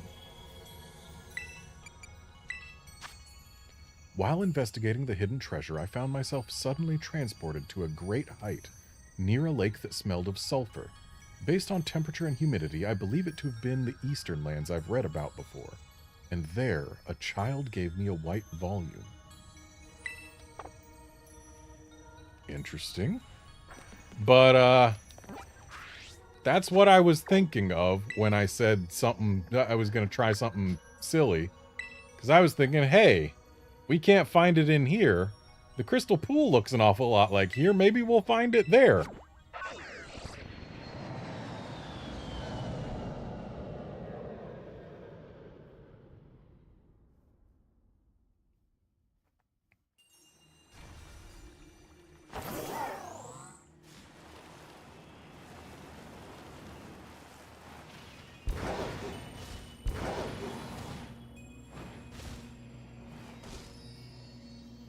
mean, this Glamora's been here the whole time, but...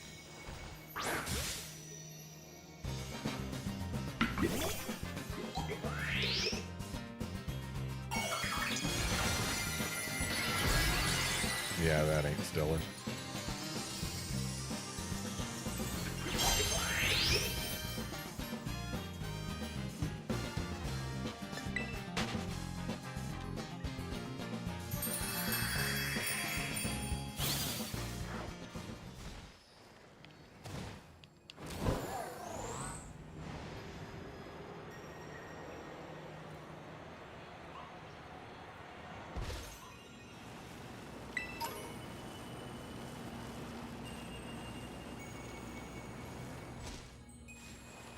So it's looking like my idea is not coming to fruition here, unless maybe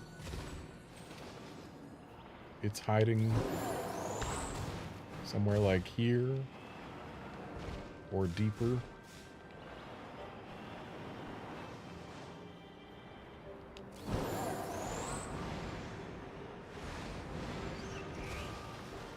Still need to bother battling the Kitakami Ogre clan at some point.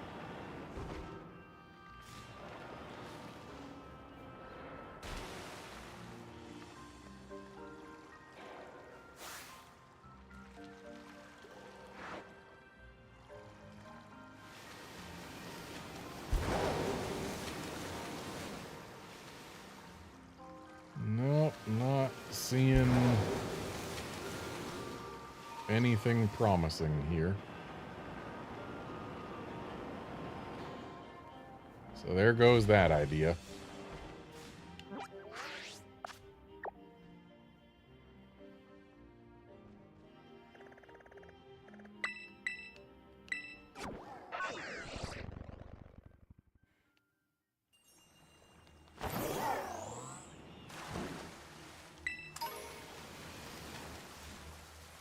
Oh.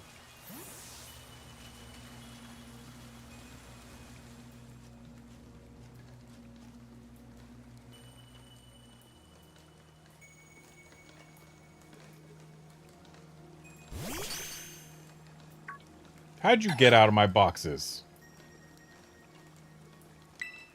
Terrapin, huh?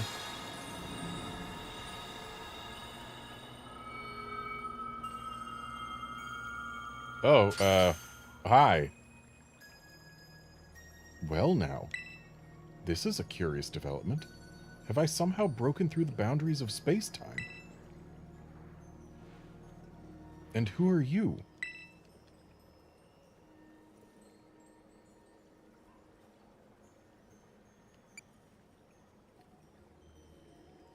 Now, if I say this, am I giving him the idea? What's that you say? You thought I was some robot imbued with an AI personality? Now that's an idea. If I could create such a thing, it would be quite helpful. Okay, I just gave him the idea. Oops. I am Professor Turo. I research Pokemon in Area Zero, and yes... What? This Pokemon. Is this the Iron Serpent?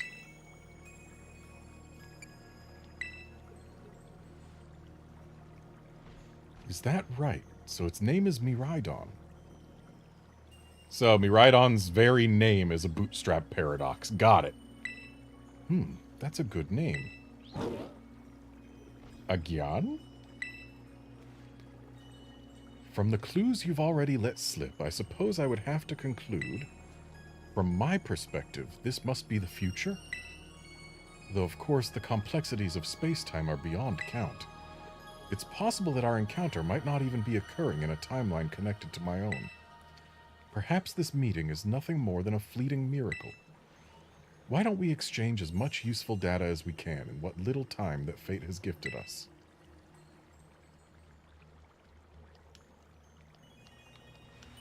I can't even pause or open the menu here.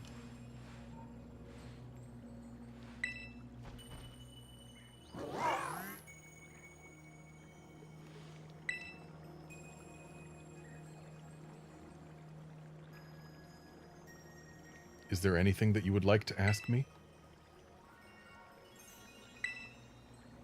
I don't precisely know the cause. I was analyzing some recent data in my secret lab one moment, and the next I was standing here before you. Perhaps this is the influence of the crystal Pokémon that lies dormant in that place. Or perhaps the cause lies with you and I. Is there anything else you wish to ask me? I am researching methods to catch Pokémon that live in different timelines, so I might transport them to the present day in my own timeline. It sounds fantastical, no doubt, but I am drafting plans now for a machine that may achieve it. You see, this book captured my imagination when I read it as a child and has never let go. But progress has been slow and beset by failures. I haven't left my lab in quite some time now. I desperately hope that I might glean some new insight from this conversation, so I can finally make some progress and return home. Is there anything else you wish to ask me? Oh, you even wish to know about my private life? I do have family, a son. He is probably at home right now. Well, no, I suppose right now could be inaccurate. Whenever and wherever he is, I imagine he must be quite lonely.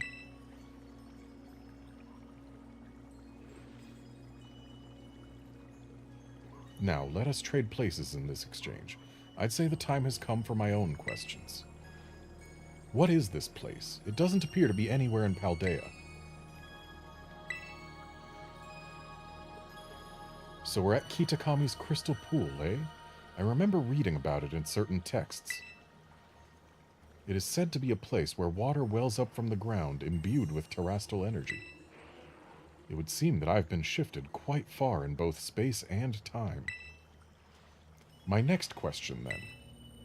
That Pokémon you have, the Iron Serpent, Miraidon. Tell me more about it.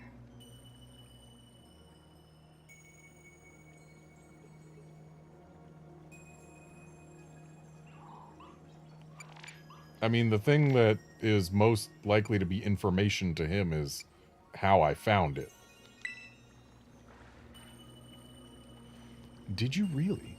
Then I wonder whence it came and how it happened to arrive at that beach. Though it appears you don't know much about the creature's exact origins yourself.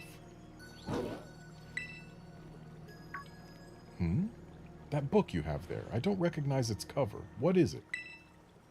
The Hidden Treasure of Area Zero? Would you let me see it for just a moment? Descriptions of the Area Zero underdepths. And a record of Terrapagos' awakening? Who is this Briar to have written such a work?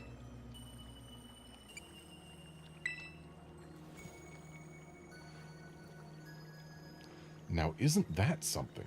A descendant of the author of the original Violet book.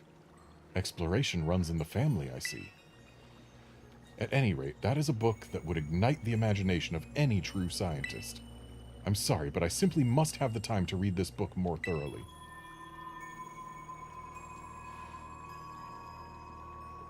Oh, the mist is closing in once again. I assume that means our time is near its end.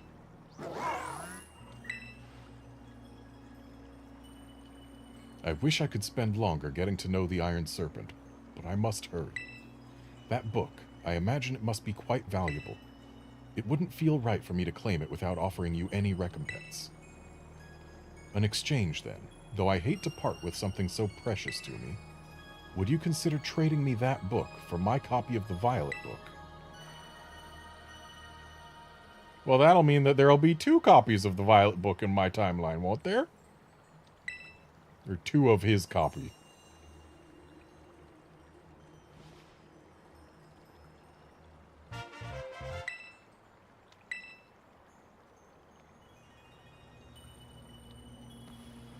I appreciate this more than you can imagine.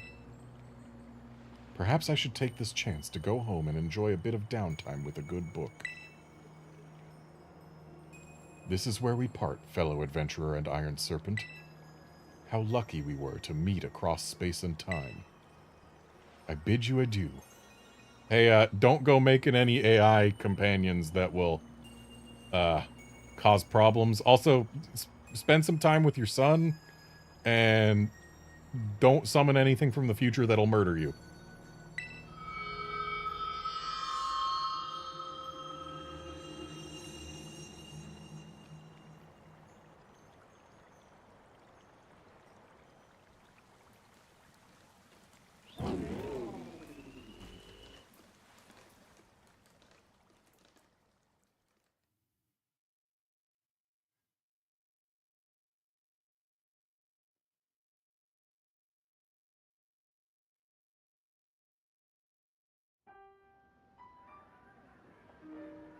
Wow, kicked out to the title screen. But hey, the Violet book is on the desk now.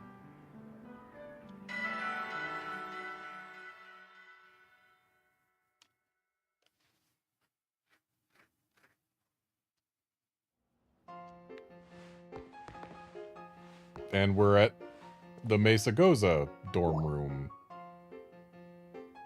Oh, they actually are there and want to talk. Interesting. That'll have to wait, though, unless we're getting forced to talk to them.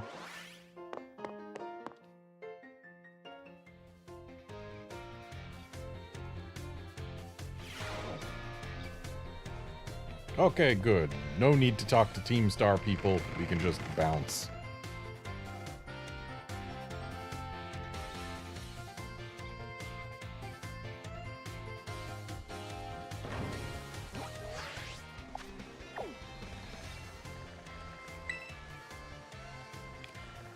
Okay, so maybe now that we've talked to Turo, there will be a terrestrial Pokemon to be found. I could see that being the case. Because giving him the book, while it is something that already happened because he already wrote about it in his journal,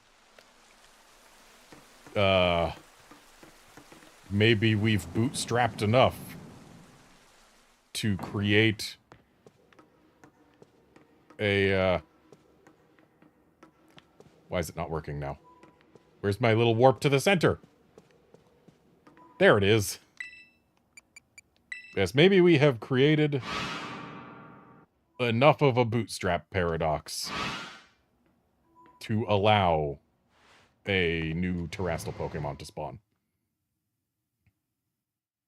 I am curious what Turo or Sada would have said if I had chosen the other options, so please do feel free to summarize what he says for the "it's my precious partner" thing.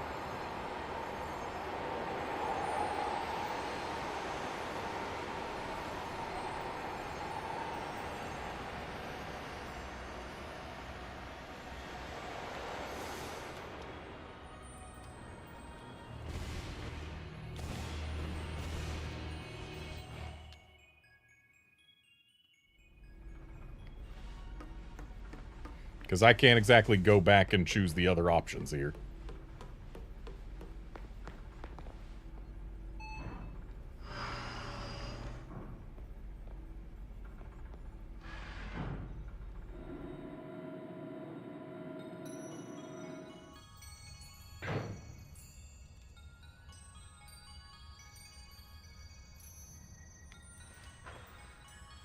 Ah.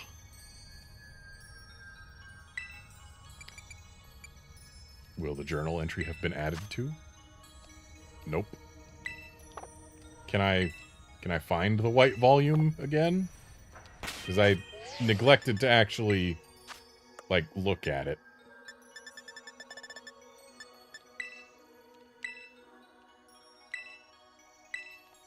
Okay, I guess we can't just... We probably couldn't have used it to begin with.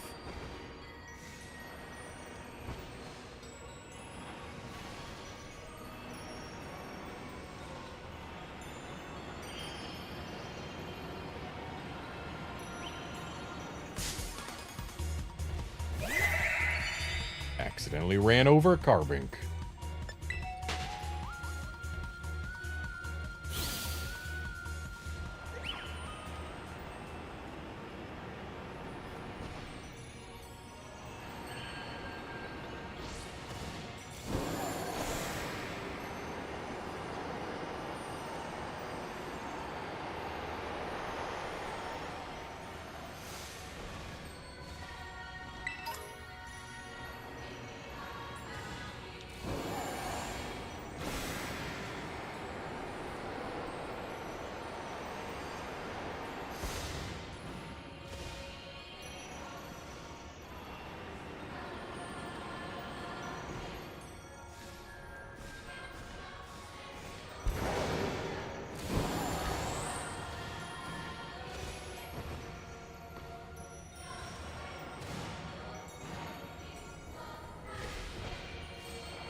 I have just looked up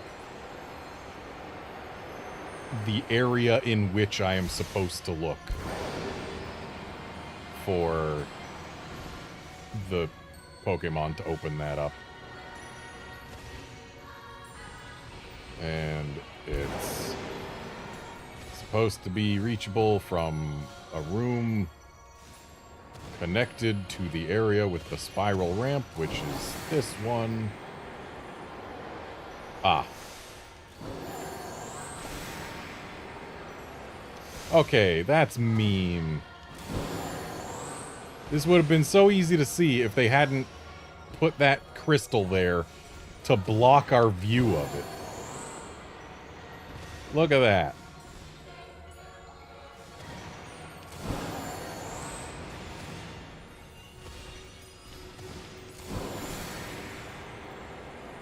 And we have to be able to fly to get up here. And that's a Garchomp.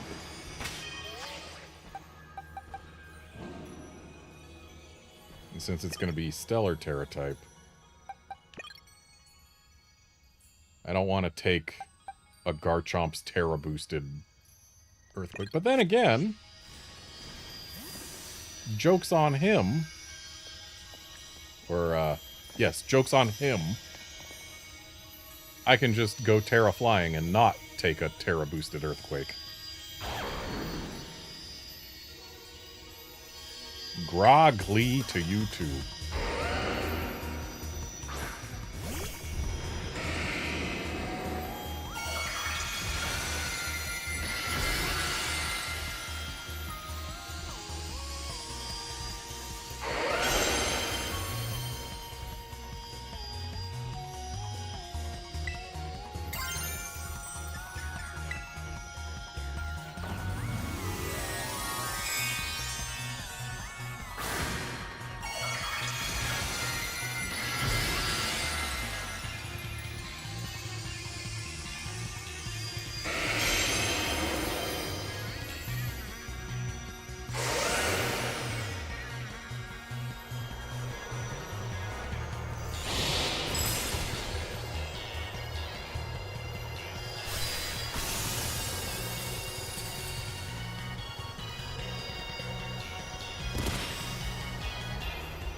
Shame we're still not allowed to try and catch this thing.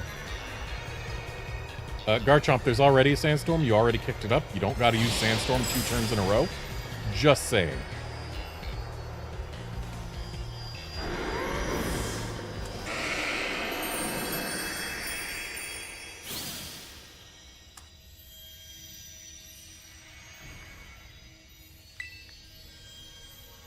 Alright, so now we can get into that new area.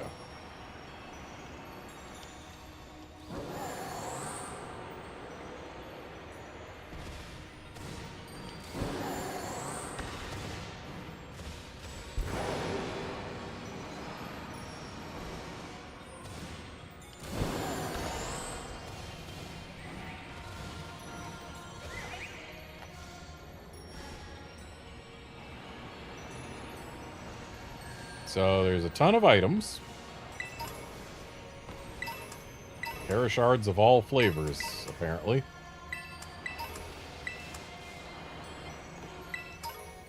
You know what? I'm cool with that. I don't mind getting all flavors of Terra shards.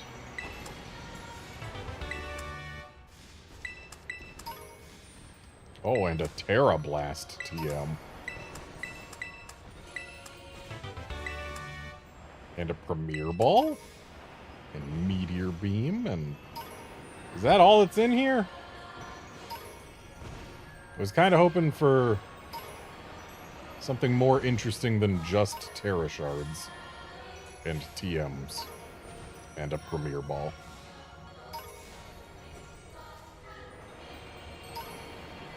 Because, we've still got some Pokemon to find out where they are.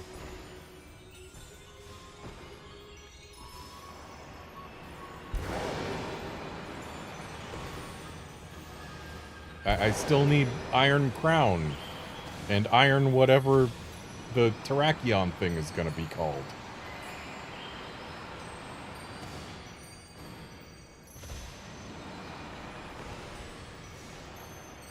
But I guess they're not in here.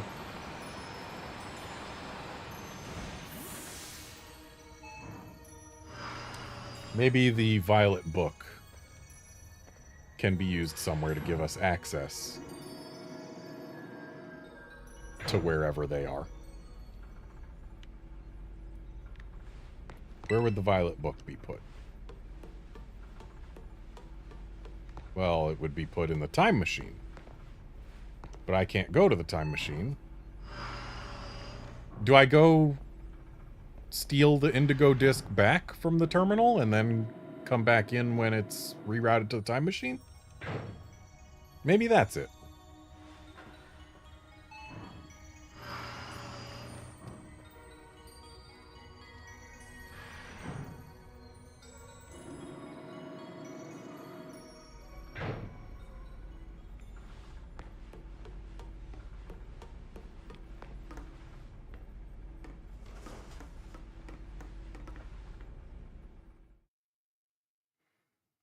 Because this Violet book that I have in my inventory has to be usable for something, right? Can I have the disc back? No? You're completely non-interactable? Cool.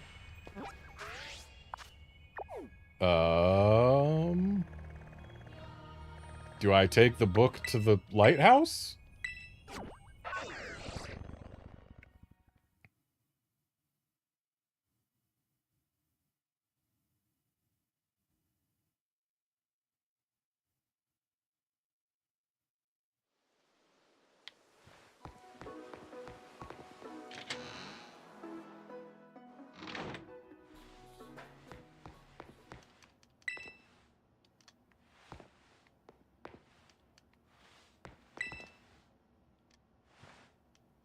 I don't see anywhere to put a book here.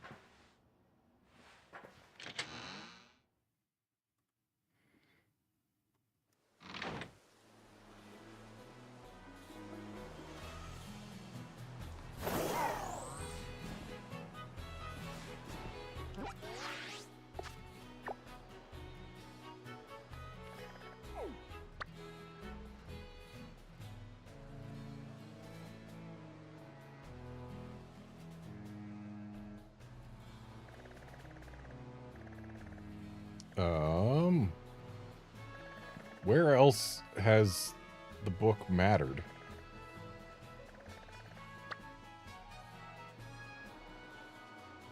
Maybe I can try and find Arvin at Uva Academy. Maybe he'll want to know that I met his dad.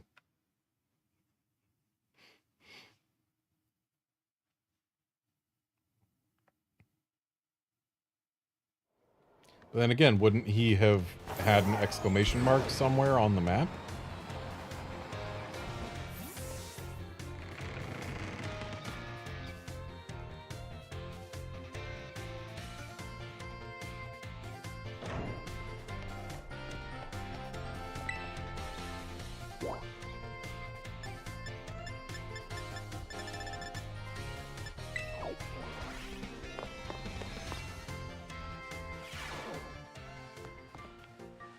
Hey, Arvin, I met your dad. Oh, that the Violet book? Did you borrow the copy in the entrance hall? Of course you did. That book holds a lot of memories for us, little buddy. Wow, you don't want to see your dad's autograph on this thing?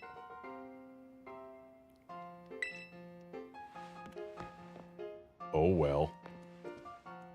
Would have been nice if we could get some actual dialogue that references the source of the book we just got.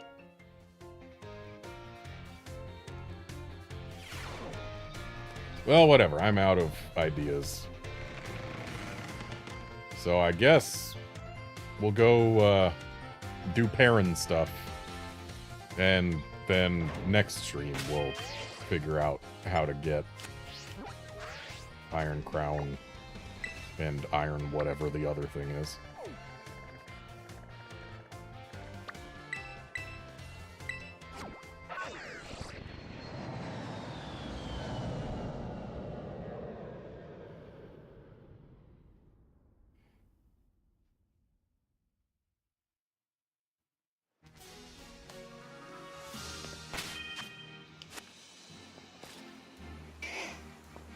And just to confirm...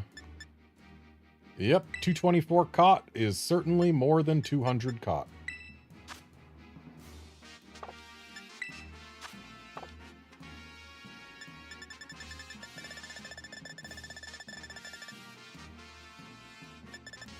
Right, I still need to evolve some of the starters I caught.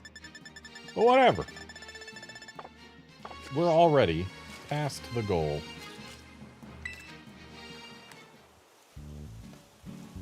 Hey Garnet, don't tell me. You already got yourself 200 Pokemon from the terrarium? Impressive. It was nothing. Ha ha ha, nothing was it? Alright, look at you, Pokemon Master. What a little stinker. You probably know more about the Pokemon in the terrarium than I do, and I got here first. I guess you've earned yourself that hot tip. Take a look at these photos, would you? Okay, so there's an iron something or other in Area 0. How'd you get that photo? Who let you down there? And another one. Again, who let you down there? See those strange Pokemon? That first one's called Iron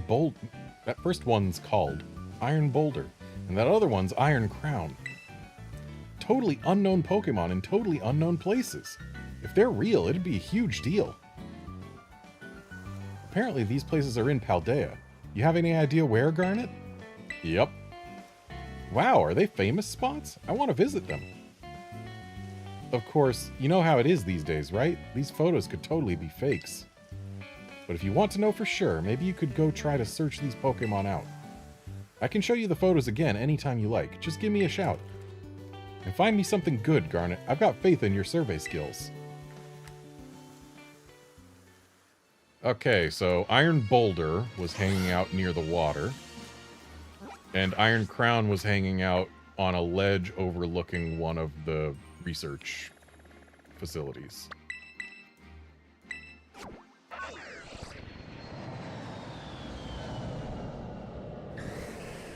I was kind of hoping we'd be able to find these things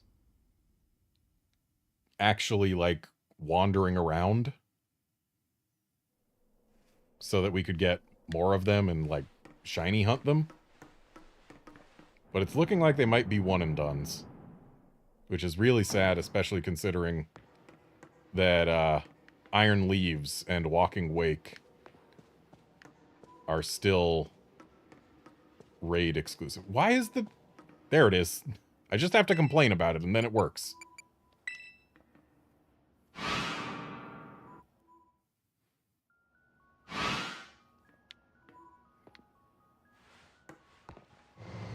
Also, the fact that she doesn't give us a tip on Iron Leaves. Are Iron Leaves and Walking Wake going to stay exclusive to Tera raids? Because that's... exclusive to event Tera raids, no less? Just seems not fantastic. Anyway, maybe this is the research facility that Iron Crown was looking out at. No, this is too high. Oh, it could have been looking out at it from a lower vantage.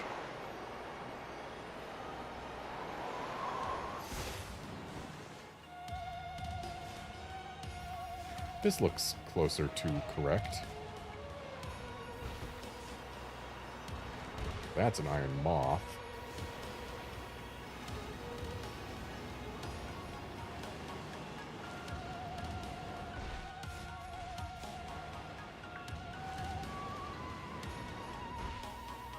Actually, I don't think this is correct at all. Maybe it was looking at that one.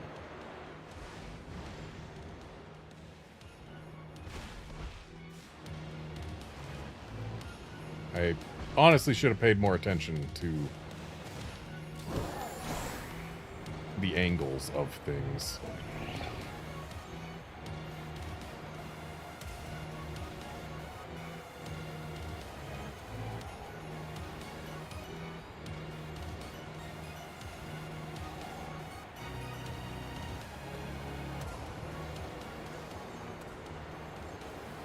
Oh, maybe down on that ledge directly in front of us. Yeah, that seems plausible.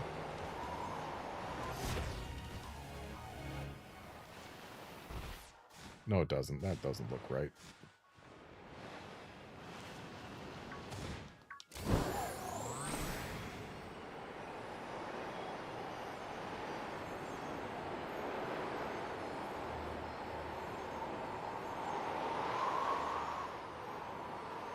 Yeah, I really should have paid more attention to the photo Perrin showed me. Well, Iron Boulder's going to be right down there, so at least that one's easy to find. Maybe it's down there. One of the two places. We'll check this one first.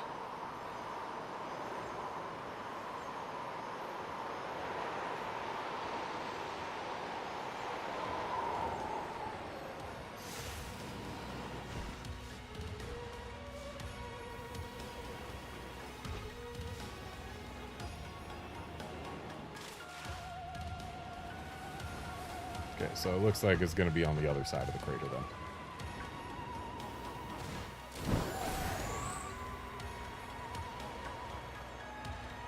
Unless it's just not hanging out exactly where it was photographed. Suppose that is a possibility, considering animals do have a tendency to move around.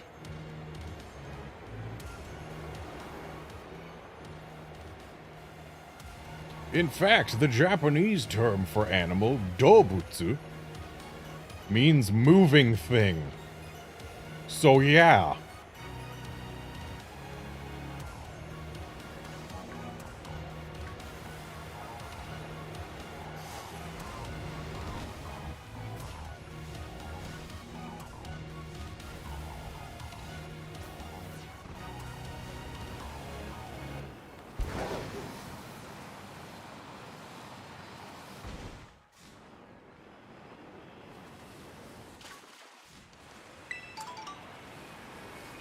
Certainly not seeing no iron boulder around here.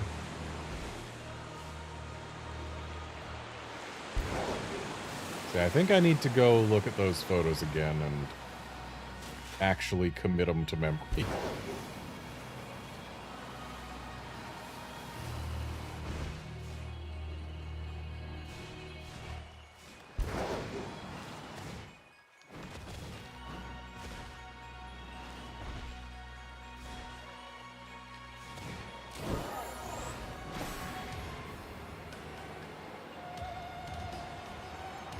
Oh, there's a third river.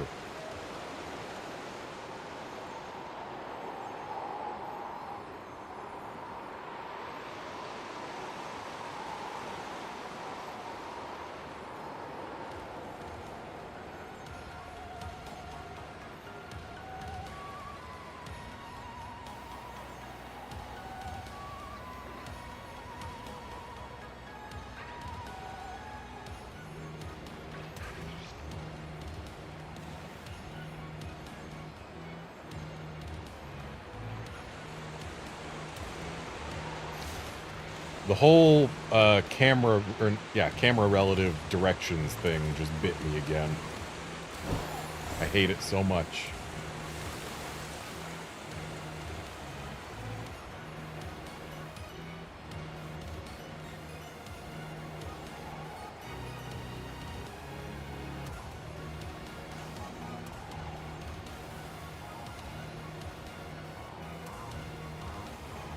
Oh, hello. Okay, so they're not exactly where they were photographed. This is good info. And they're not targetable, so I can't do a back attack to just instantly begin.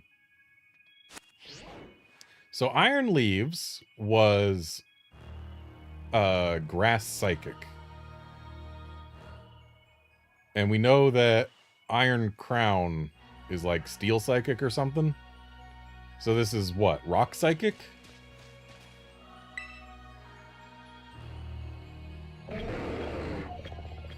Goron.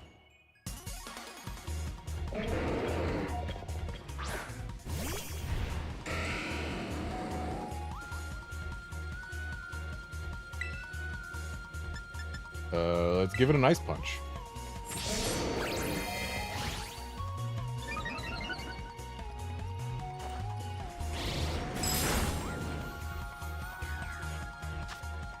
And then throw Lux Balls until one works.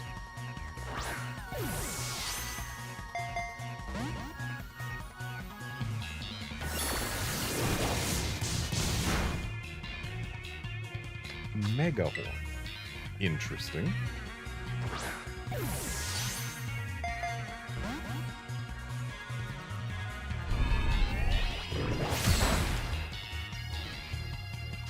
Keep using Mighty Cleave. It's a cool animation and it does, like, no damage.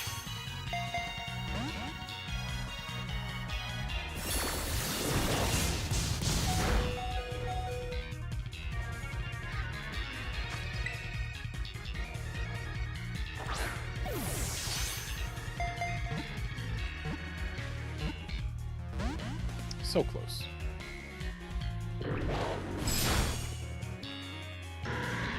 Okay, so your moveset is Swords Dance, Bug, I assume Rock, and Fighting.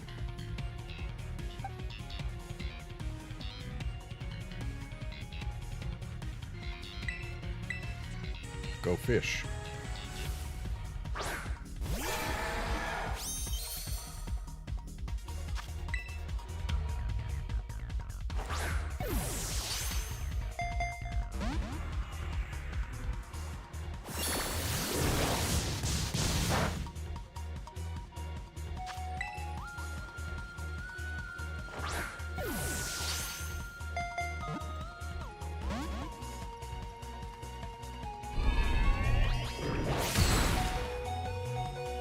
Ouchies.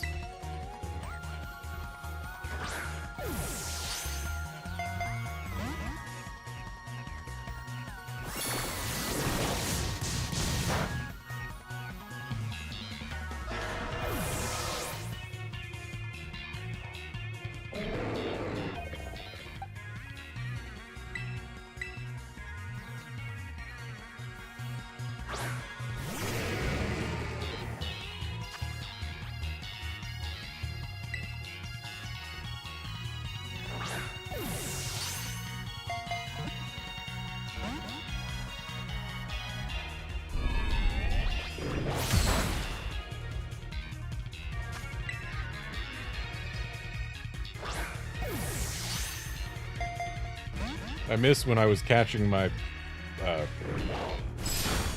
Miraidon, my Iron Serpent.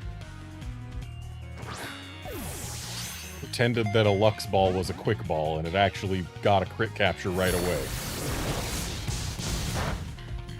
Those were the days.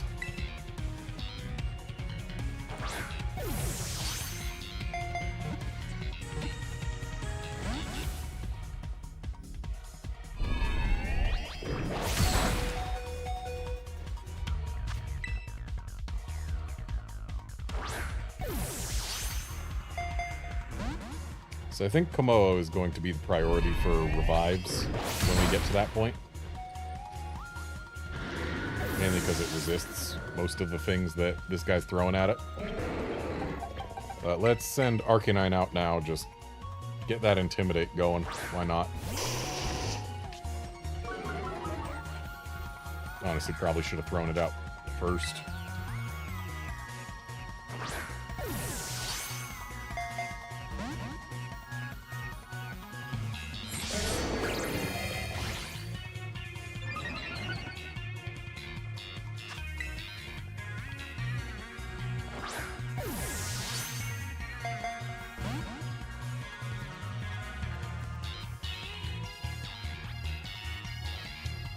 Really have to wonder.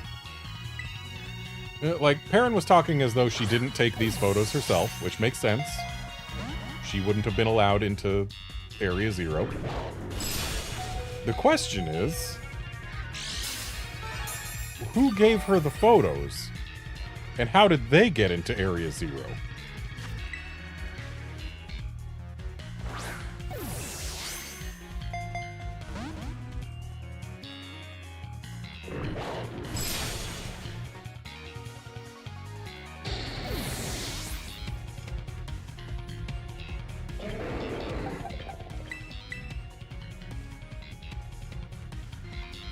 I'll bust out the max revives once I'm on Sinistra.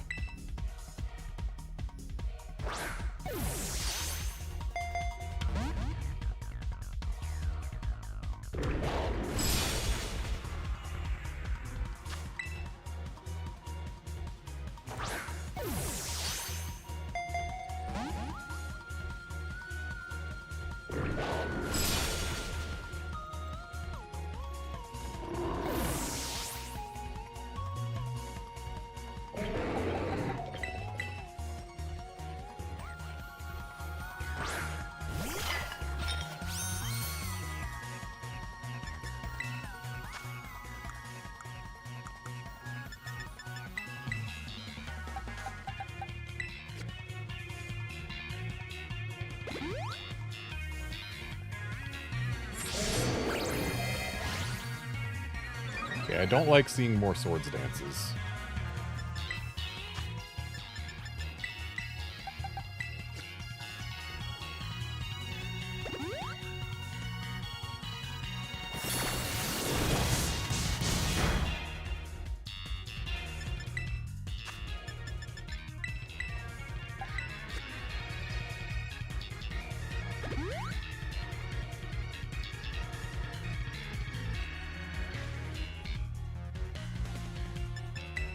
Surely we're not out of Mega Horns.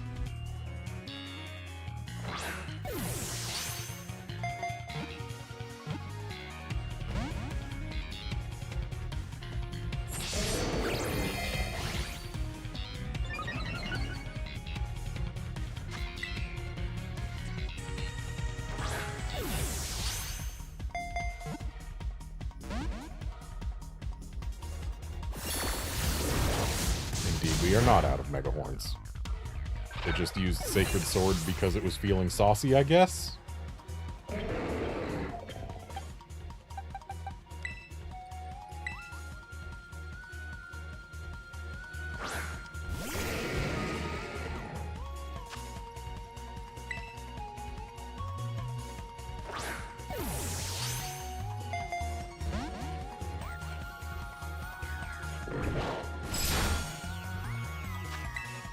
Just stay in the ball, please. I feel like I'm currently over odds for getting a crit capture.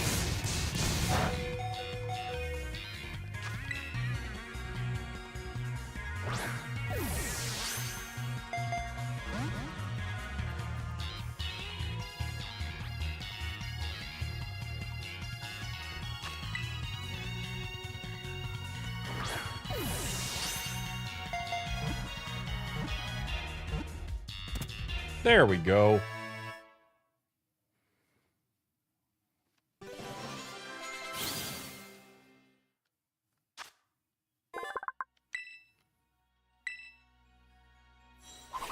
Named after an object in a mysterious book, its body appears to be metallic. I see we still don't get good Pokédex info on these things.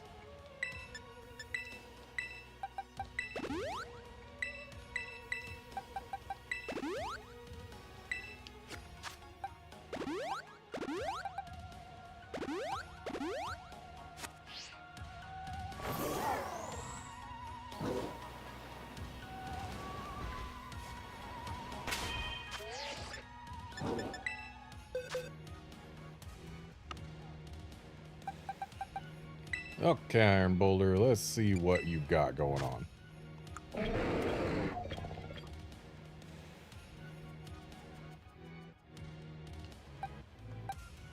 Can I... Okay, Mighty Cleave, Rock type. Hits even if the target protects itself. Wow. For 95 base power, too, and it's a rock move with 100% accuracy. Those are astonishingly rare.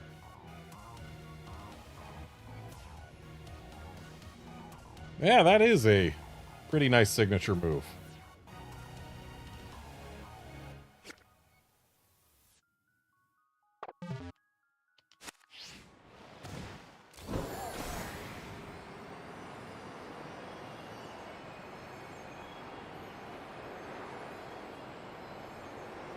And now that I know they hang out not exactly where they were photographed, but kinda near where they were photographed.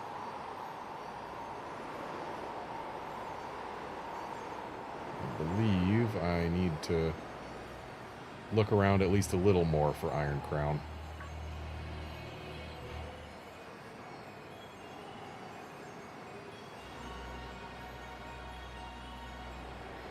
I don't think it was looking at this lab, but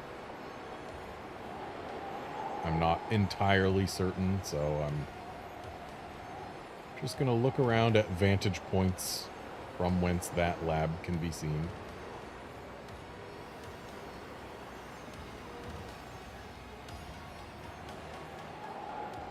So it's not that lab.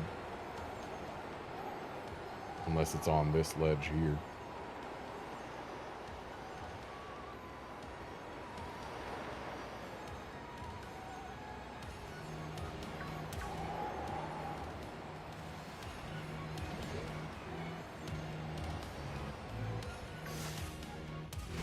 Excuse you.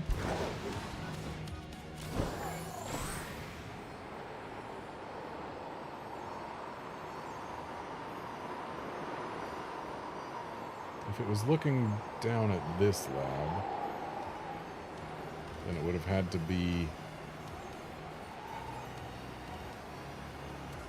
like on that far ledge somewhere. I don't think that's the right lab either.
It is nice to be able to just fly over all the Pokemon that I would otherwise be trying to dodge. Alright, so probably wasn't that research facility either, so it is the first one that I was looking at vantage points for. It's just a matter of where they are.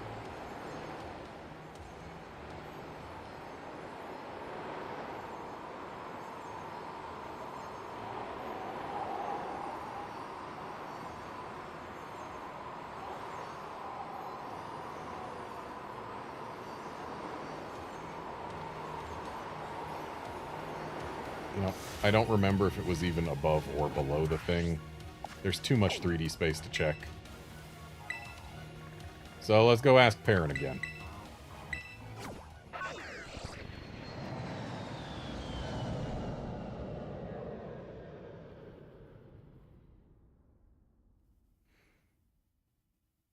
And Gavin, I think the exact reason they gave Incineroar Helping Hand is because they put Iron Boulder in here and gave it a move that lets it attack through Protect with a type that Incineroar is weak to.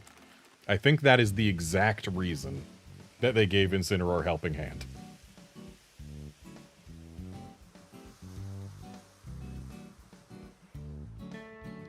What? Garnet? That Pokemon? Isn't that the Pokemon from the picture? That's a real-life Iron Boulder. That thing is built. Wow. Rumors say that this fellow charges its horns with energy, then uses them to plow through everything in its path. Wow, way to give us a better Pokédex entry than the Pokédex. Good job, Perrin. Can you give us info like that on all of the Paradox Pokemon? I'd appreciate it. If that were true, then this thing would be a real fearsome threat to face. Now, let me just snap a couple of photos here.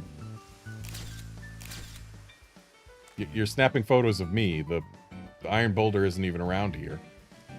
This could mean the other Pokemon I showed you is real too. Report back to me if you find it, okay?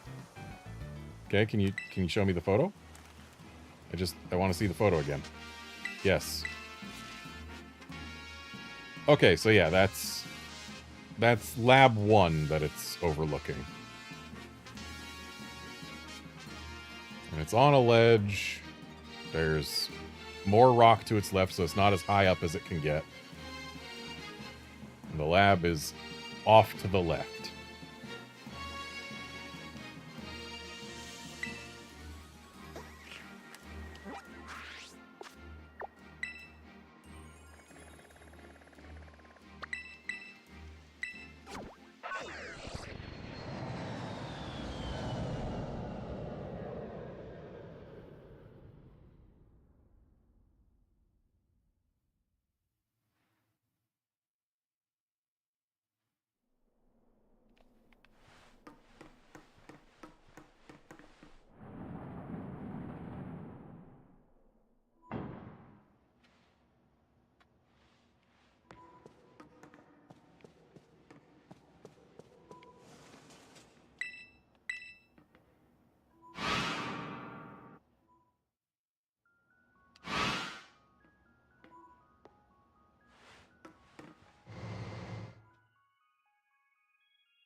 So yeah, this here lab is exactly the one that Iron Crown was looking at. From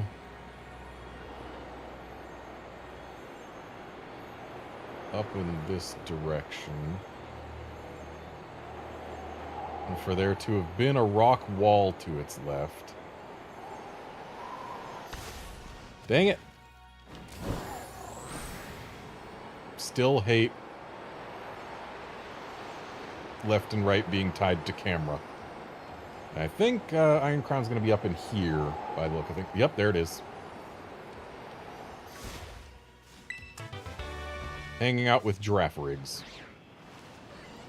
It's people, I guess.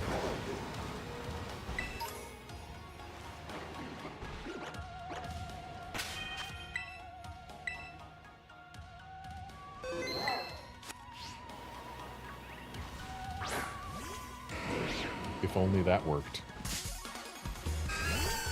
Excuse you, Giraffe Rig, you're not Iron Crown. Metagross, why are you in flight mode? There is perfectly acceptable ground underneath you.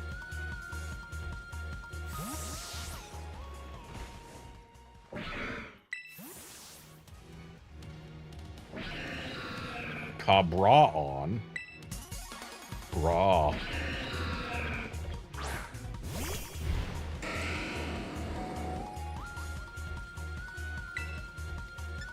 And slap it with an ice punch and hope it freezes.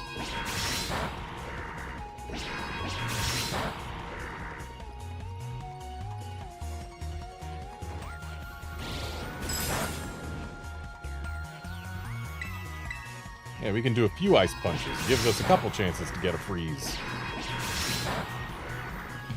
It's not like Tachyon Cutter's gonna bust through a Metagross.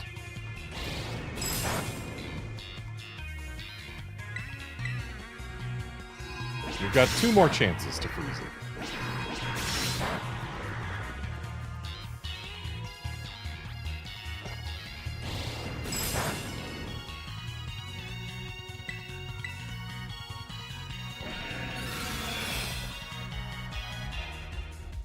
Yeah, Future Sight ain't gonna do much to Metagross either, buddy.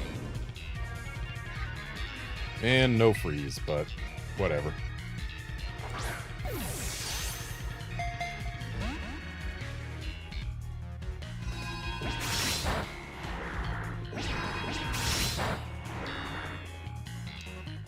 On the subject of zero IVs, it'd be real nice if they, at some point, introduced, like, a rusty bottle cap to drop an IV to 0. be super nice. It would make it so that there is no longer any need whatsoever to breed any Pokemon for competitive play.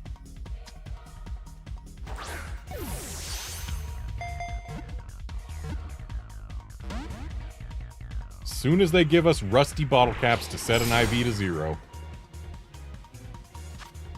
then all we gotta do is catch the thing we want. Can be from the wild, we can breed it, but we just have to catch it, and then everything else about it would be changeable after obtaining the thing. Other than the ball it comes in. So choose what ball you want it in, and that's the only thing you gotta do to get a thing ready for competitive. That would be nice.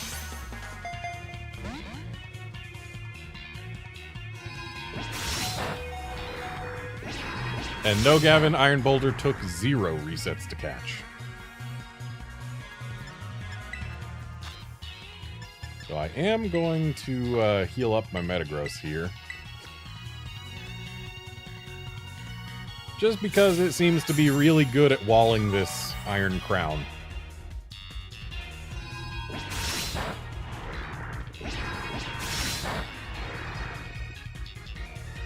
Turns out, Assault Vest Metagross makes Iron Crown sad.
You know, thinking about Pokemon Scarlet and Violet and how their stories go, everything they involve, it feels like Pokemon Violet's story is the canon one that makes more sense. Like, hey, the professor who is obsessed with the future makes an AI professor, you know, futuristic tech, and a time machine to pull things from the future to the present. That makes sense, just on the face of it. Whereas Professor obsessed with the past makes future technology to pull things from the past to the present? Makes a little less sense, doesn't it? But then, the past Paradox Pokemon all have much better visual designs. By far. And also, when it comes to official art of characters from the games, they're almost always in their Pokemon Scarlet outfits with the Scarlet shorts or pants or ties or whatever. So it feels like they're treating Scarlet as the canon entry, at least when it comes to official art. When story-wise, Violet should absolutely be the canon entry of these two.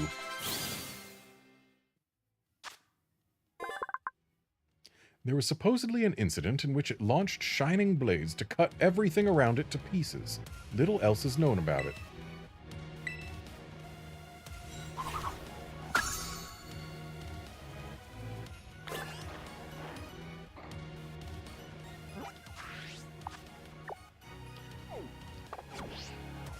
I only just noticed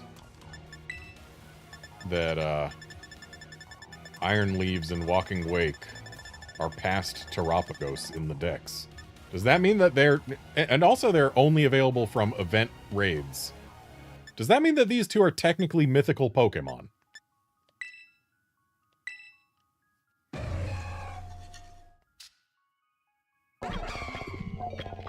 I suppose technically it does make them mythical Pokemon, doesn't it?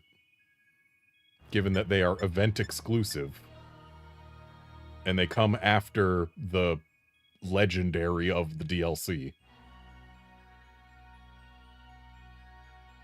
But anyway, I have now caught at least the base form of every Pokemon that I can catch without a Pokemon Scarlet being involved.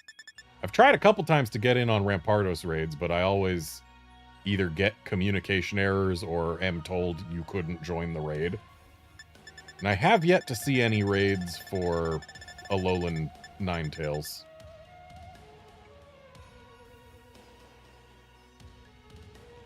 And also, I tried cheating to get an Alolan... Well, not cheating. I tried being sneaky to get Alolan Ninetales, because, like, you go to the terrarium. In Scarlet, you find Alolan Vulpix, you know, in the polar biome, right? You just find it there, naturally. So surely, they must be able to be considered native from there. And if you breed a Pokemon in another region, and that Pokemon has a regional variant, well then the egg will hatch into the regional variant, unless an Everstone was involved. So I went and tried to breed up a pair of Vulpix eggs in the polar biome, and hatched them in the polar biome. They were regular Vulpixes. I tried to be sneaky about it, but it didn't work, because I guess this isn't Alola, even though Alolan Vulpix is native to here, apparently.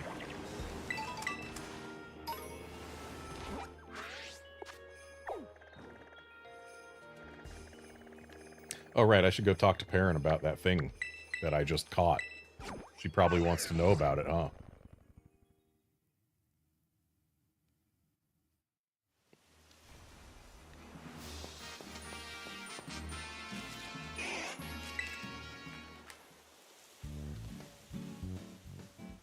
Wow, way to have the exact same intro line.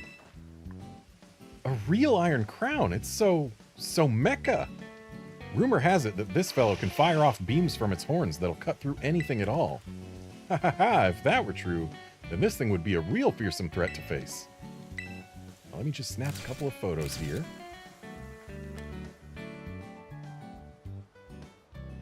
Wow, you actually went and found them both. I can't even be surprised. That's just like you, Garnet. Between you and me, I was having a hard time focusing on my own work. I couldn't keep my mind off those photos. You saved me. I know I didn't promise any rewards or anything, but I've got to thank you for putting the mystery to rest. Here you go. This prize is a real catch. Oh. Okay. Neat. Wait, doesn't this mean that this will be like the first time we can actually get a Pokemon captured in a sport ball that stays a sport ball?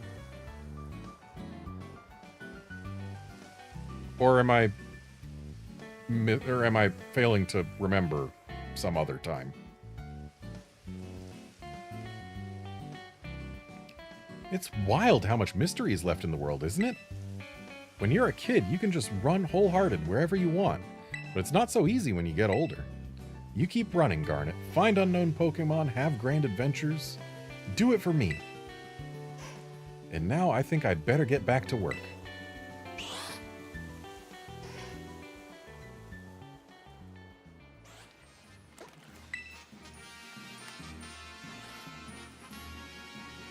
You remember those photos I took of you with the Blood Moon Beast?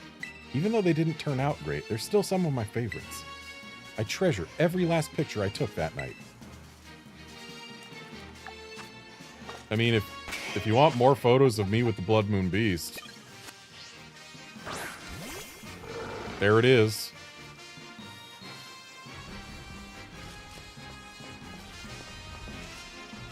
You know, I've never bothered having this thing run around outside its ball before. I don't know why I didn't expect it to run around on all fours, but it sure does do that, huh?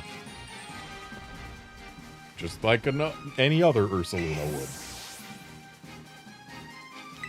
Okay, you're out of dialogue.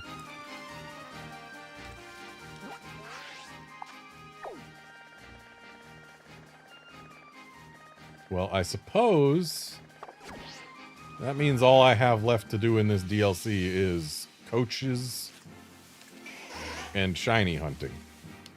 Which, by the way, I actually did find another shiny Pokemon between streams. Yesterday, I was looking for shiny Rowlets in a Rowlet outbreak. It wasn't in a great place. It was like on a hill covered in grass, so it was annoying to try and look for the Rowlets anyway. But over the course of a sandwich, I did not find even a single shiny Rowlet. And that's why I didn't go keep on looking for them. But I did find a different greenish shiny. Little Trapinch. And that's why I didn't reset, despite having not gotten any shiny Rowlets with my sandwich.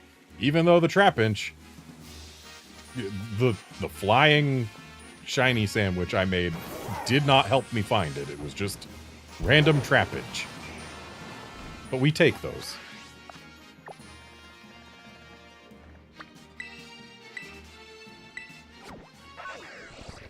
Congrats on all them shiny starters, Gavin. So here's the real important question about your shiny Torchic. Does it have a dot on its butt?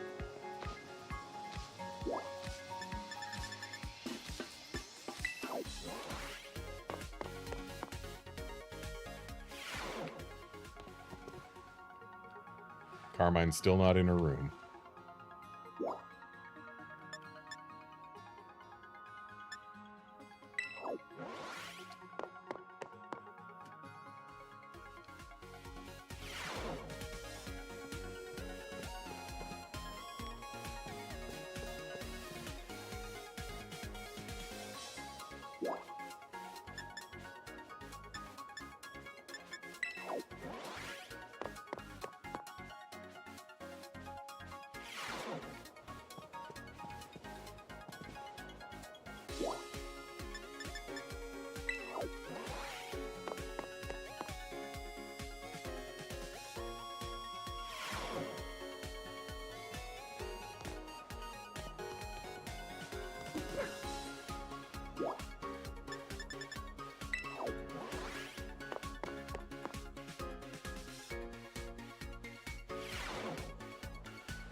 Oh, right, there was a...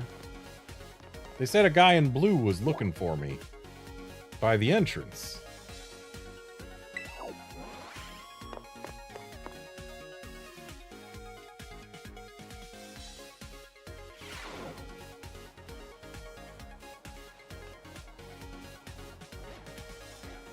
Or a guy in something.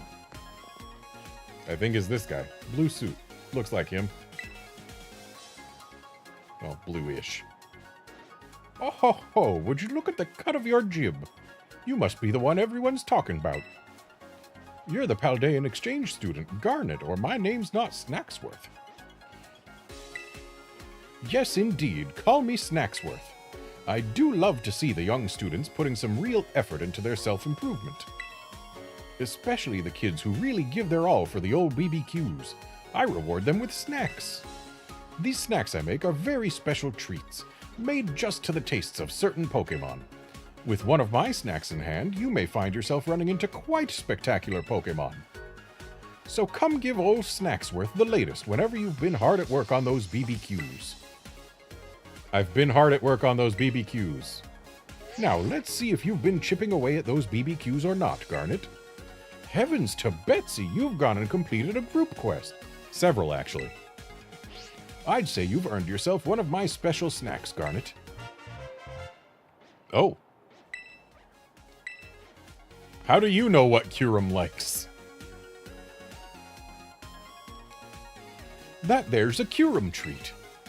You know Kyurem, frightfully rare that one, not your run-of-the-mill Pokemon. Speaking of Kyurem, I do recall this one particular encounter when I was a younger feller. You see, I was up climbing the snowy mountains when a terrible storm blew in, and I had no choice really but to hunker down in a cave underground. Don't even rightly know if I should call that place a cave. It was all soaring heights and wide passages, befuddling as any labyrinth too. I was having a grand time exploring its many nooks and crannies when this sheet of ice near me suddenly up and moved. I rubbed my eyes, not believing what I was seeing, once I realized it was no ice sheet. It was Kyurem right there in front of me. Who would believe it, right? It loves that snack you have there, so you might just have a shot at meeting it too. If you run into old Kyurem, you be sure to give it my best. So, caves with twisting passageways in a cold place. I imagine that means the Headwater Cave or whatever it's called in Kitakami. Because I don't recall there being any big caves of note in Paldea. So yeah, it's got to be in Kitakami, unless it's here in the terrarium, but that wouldn't have been when this guy was younger, would it? Yes, I have completed 2 group quests, and more. Oh, Ho-Oh, huh? There's a Ho-Oh treat. You know Ho-Oh, frightfully rare that one, not your run-of-the-mill Pokemon. So you say this about everyone. Okay, tell me about this particular encounter. Now this is a real old tale from those long ago days when I'd just started out as a trainer. I was down in the southwest of Paldea, near the cascading waterfalls down there. I'd been up through the night, training without rest to try to make my Pokemon stronger. Then Ho-Oh appears in the sky above me, glittering and sparkling, bright as you ever saw. I'd sure like to believe that it appeared there to cheer me on when I was trying so hard. It loves that snack you have there, so you might just have a shot at meeting it too. If you run into old Ho-Oh, you be sure to give it my best.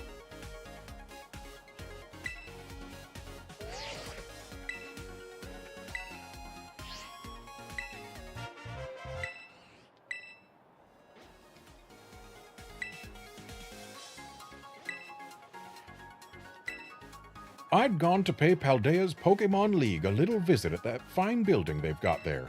I was just admiring the structure from the outside when one of the staffers noticed me and invited me in for a better look. They took me up to the observation deck, all done up with that logo of theirs. I was looking toward the academy and enjoying the view when a shadow fell across us. I kid you not, young friend, it was Solgaleo itself. It was only there a moment before it dashed right off again in a flash, so I couldn't even get in a how do you do, but it was magnificent.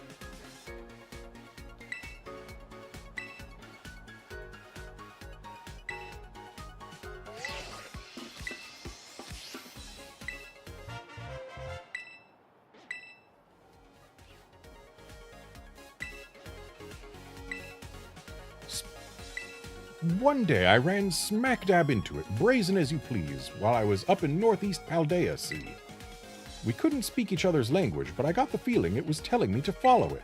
So I gave chase when Latios flew off, and I ended up climbing these mighty steep cliffs. Next time I looked up, I realized I'd come to a small lake nestled in between some jagged cliffs. It was a secret spot, all right. I'm pretty sure I know the exact spot. That would be... It's like up in here-ish? I don't see the lake on the map. I thought it would be, but...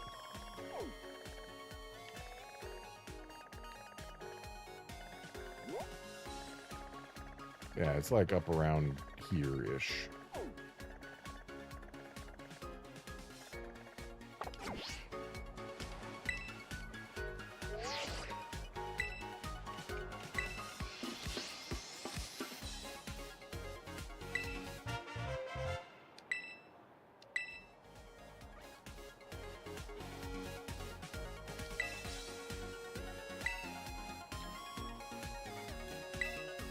I did spy old Groudon once, back in the days when I was adventuring around Paldea.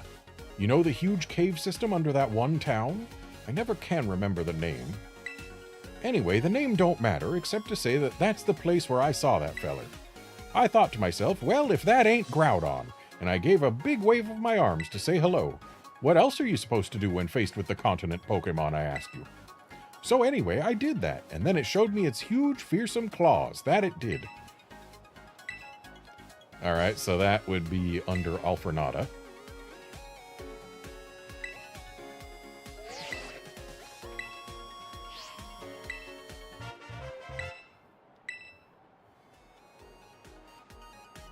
Well, I'm glad to see that we aren't going to need to catch Entei and Raikou before we can get Suicune.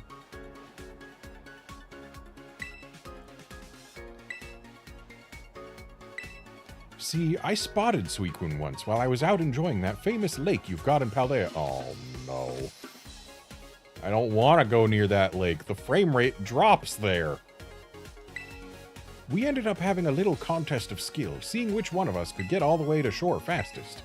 We were off like a shot, but that Suicune, well, it runs right over the water now, don't it? Me being just your everyday human, the best I could manage was a nice solid backstroke. It was a fine race, though, mighty fine, even if that Suicune did end up beating me by a whisker.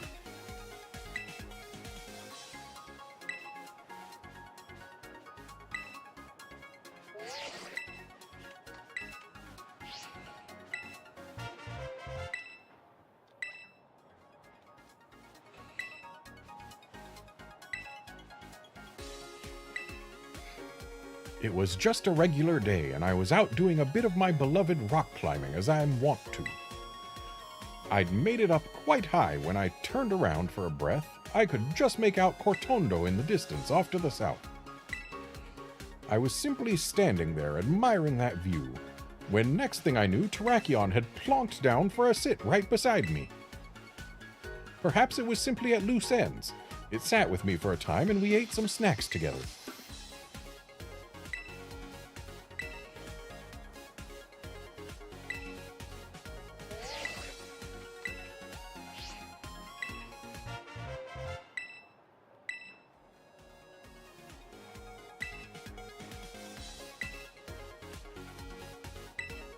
I'd set out from Mesagoza, thinking I would walk all the way out to Artisan from there.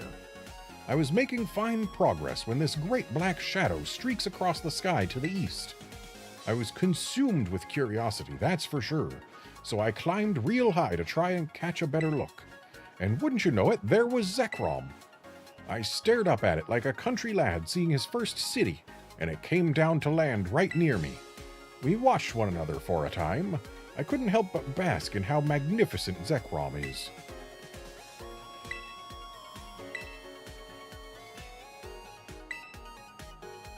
Man, this is like the first time a character other than our player characters has encountered so many legendary Pokemon in his life.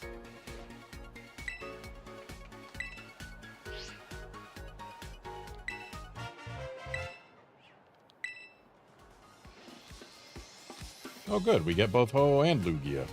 That means there probably aren't any version exclusives among these legendaries. That's good!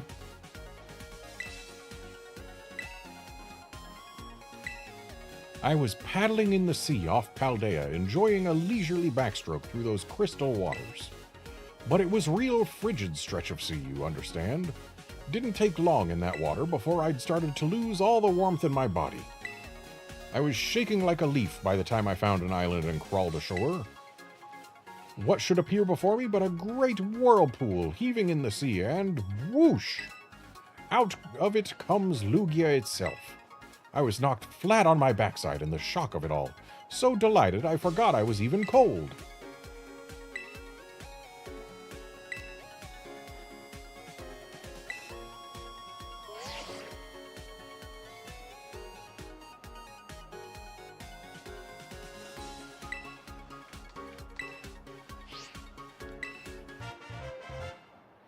Oh hey, Cubfu.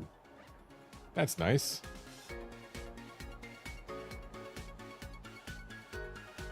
Shame they're not going to give us 3 Cubfu.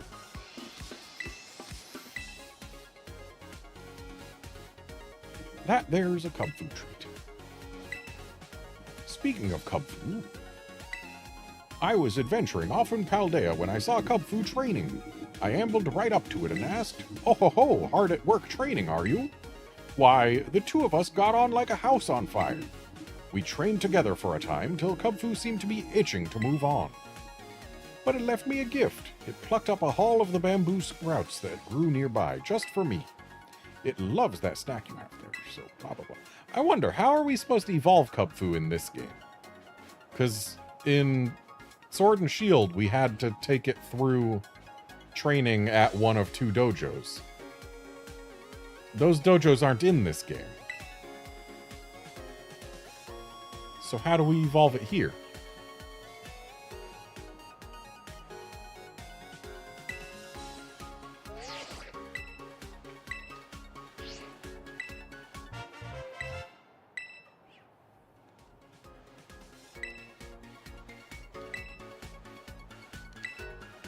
I was off doing a spot of rock climbing over in western Paldea at the time.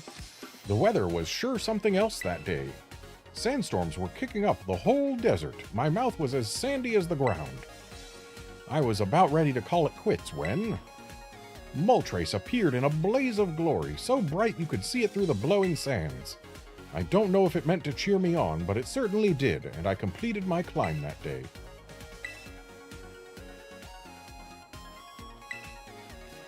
You know, I do remember when there was a data mine back when they discovered a new icon for Urshifu or something.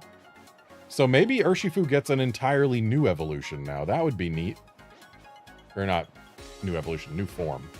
Maybe there's Paldean Urshifu.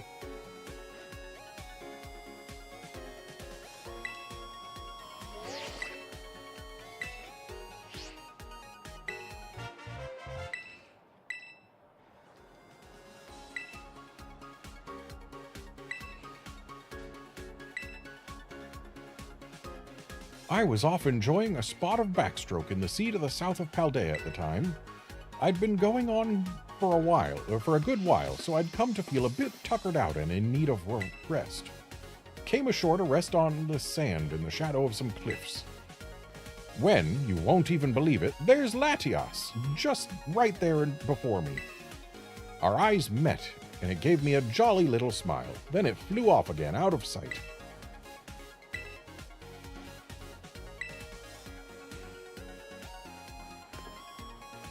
Yeah, Gavin, go ahead and tell me how Kubfu is evolved in this game. And whether there is a secret third Urshifu.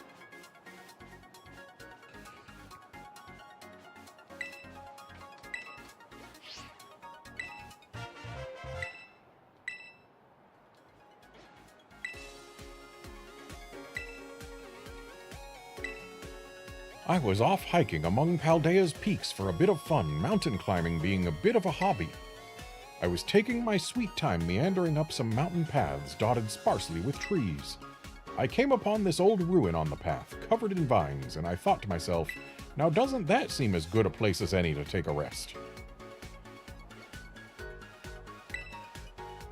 I'd no sooner drawn close for a look than this black shadow of a Pokémon appeared. Spectre had been sleeping inside. It popped its long face out and scared the spirit out of me. Okay, so just get the items from the auction. Which is, by now, the all-too standard way of doing things.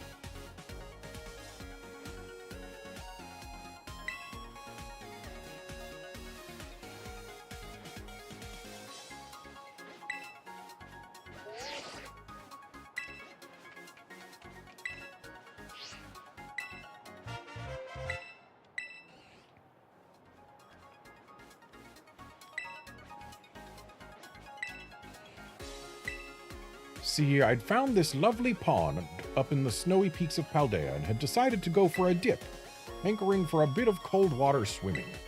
When, would you believe it, Articuno comes swooping down along the nearby waterfall and starts flying about above me, singing away.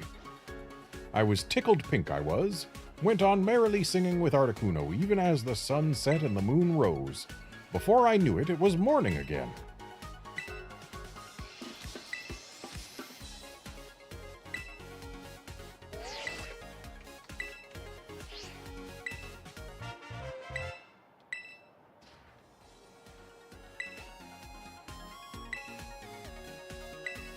I'd climbed right up to the tippy top of one of those lighthouses you've got in Paldea, and I was taking in the view, looking over a distant city, when, would you believe it, the heavens broke wide open and rain started pouring down on me.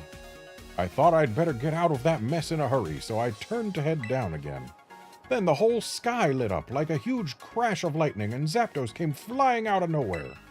It blew right by me, quick as a flash. Oh man, all the returning legends are shiny locked? Which means our best shot at getting these things shiny is still the suffering and agony that was the Max the Dynamax adventures or whatever they were. That is unfortunate.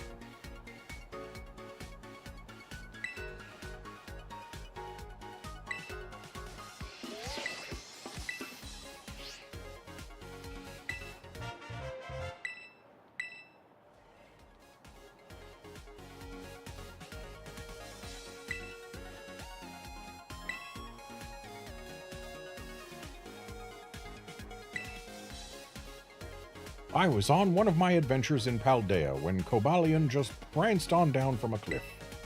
I was real flummoxed at first when it stopped right before me.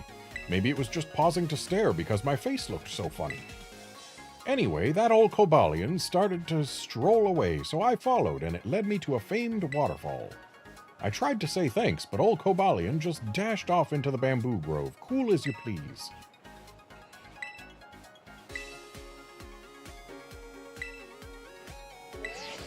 My understanding is that we only need to do 120 solo quests, so there should only be 2 more of these for him to tell me today.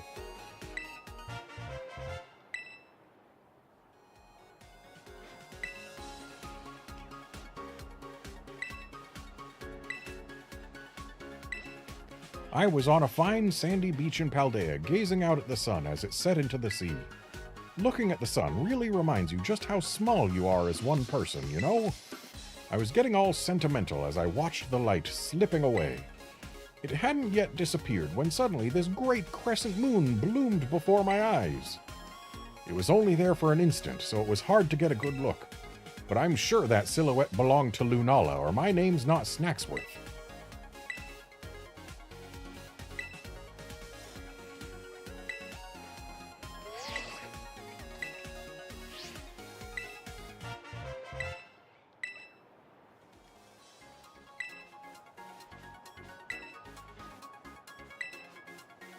I tell you no lies, I simply came across Virizion resting among the trees one day while I was on one of my adventures around Paldea. And what trees they were, all done up in these mysterious patterns like I've never seen. We stayed there a good while, me and Virizion, gazing at one another twixt those fanciful trees. But that old Virizion, it didn't run off, just gave me this curious look, you know?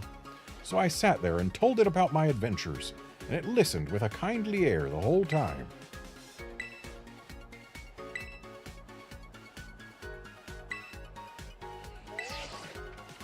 Oh, I guess we gotta do more than 120 or something. I don't know when it'll stop then.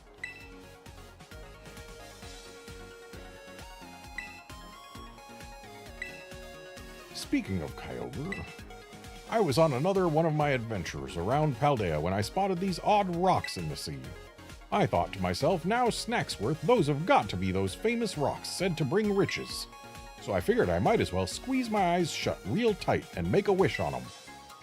After a few seconds, I opened my eyes, and what should appear in front of those rocks but Kyogre? Just big and blue and brazen as you please.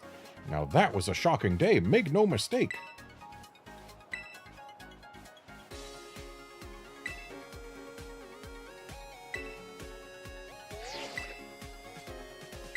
Oh, okay. Oh, one more group quest, you say? Oh, so I'm done with solo quests, so it's 130 for solo quests.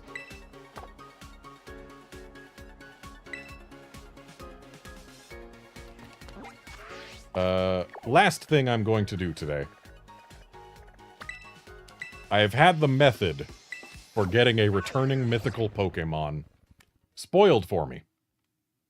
But I haven't had the Pokemon itself spoiled for me. I know I need to find some swirling windy spot near here, spin around in it for a good while, and then look around with my camera in sepia mode.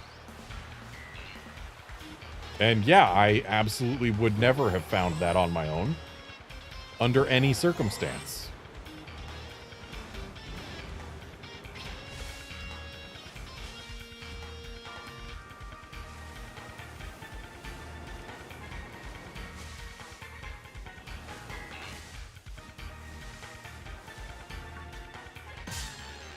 I don't know exactly where the swirly wind spot is, but I know it's not too far from where I am now.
Maybe it's down here or something.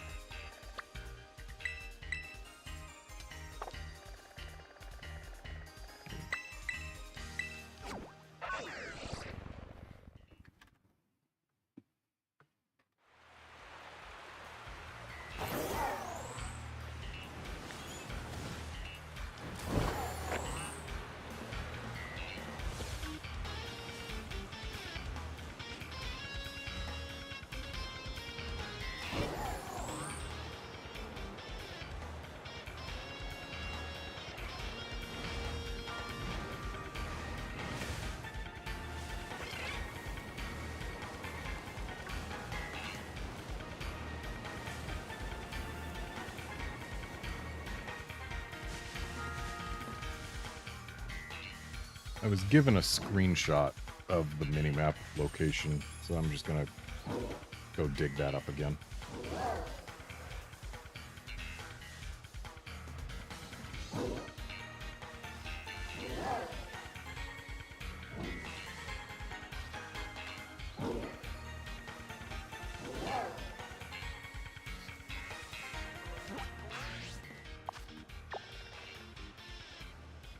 Okay, so it should be around here.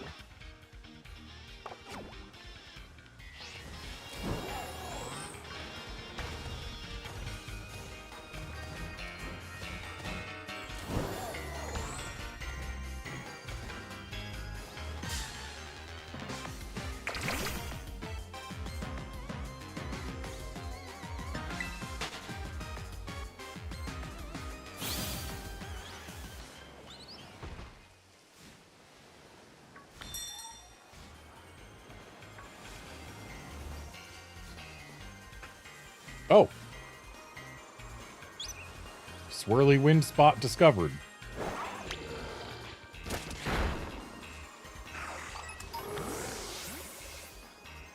So we spin around for a good while.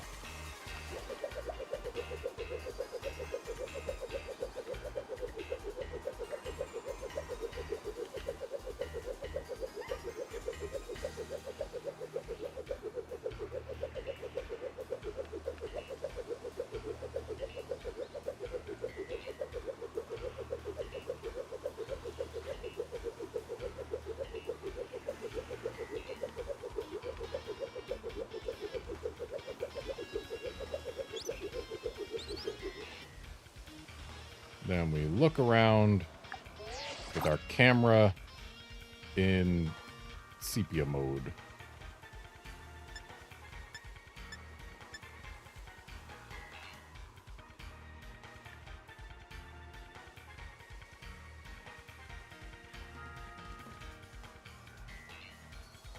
Does film reel not count? Oh. Film reel is not sepia mode.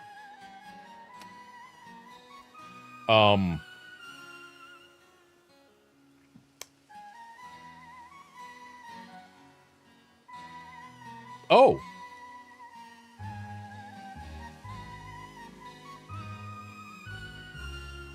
Well, I like that they actually let her sing.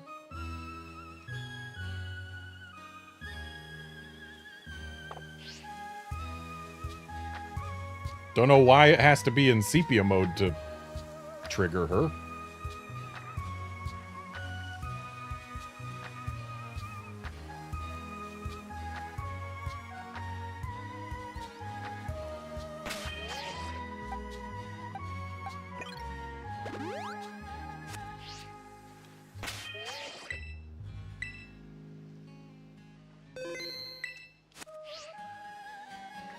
Alright. Seems her song is looping, so let's begin the encounter. Not with you!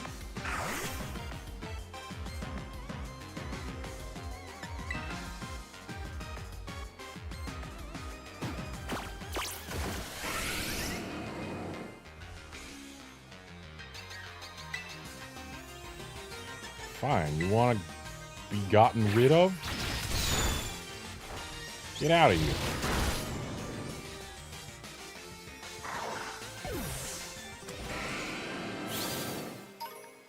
Interrupting Meloetta's song.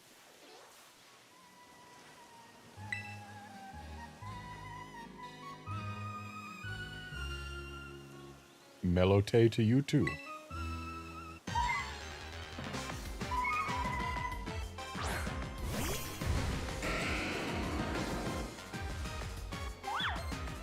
Okay, level 70. Ice Punch won't be super effective. Hopefully it won't also be lethal. Give us freeze. Or don't.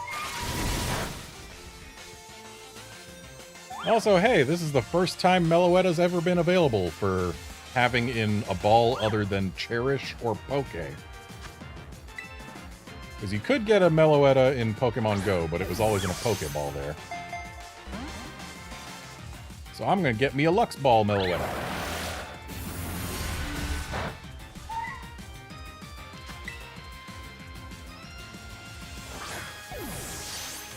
So it may take some throwing.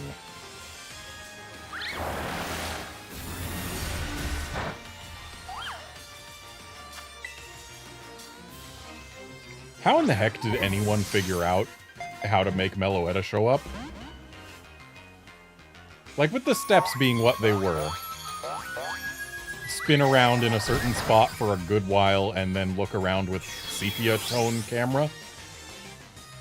Like, for that to be how you find her.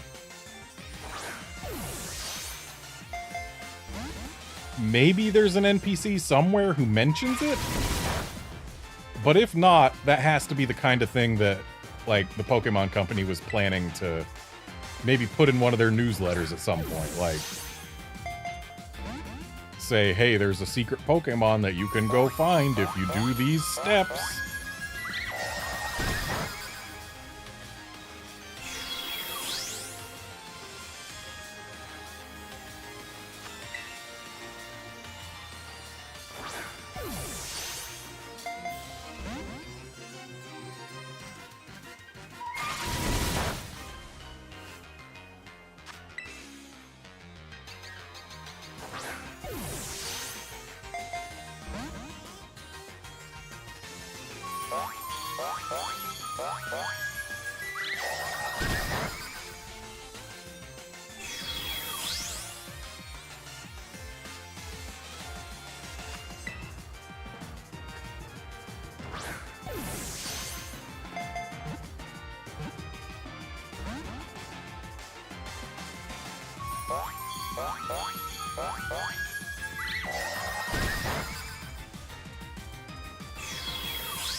Just stay in the ball, please, Meloetta. I am trying to give you luxury. Accept it.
Two shakes is the best we've gotten so far, I think.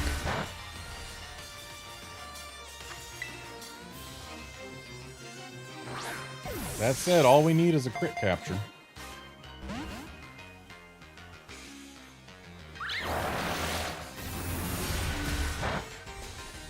Still no idea what the chances of crit capture are, but they're decently high.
Brief search for the crit capture rate has returned inconclusive.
Though it certainly feels like I'm over odds for crit capture now.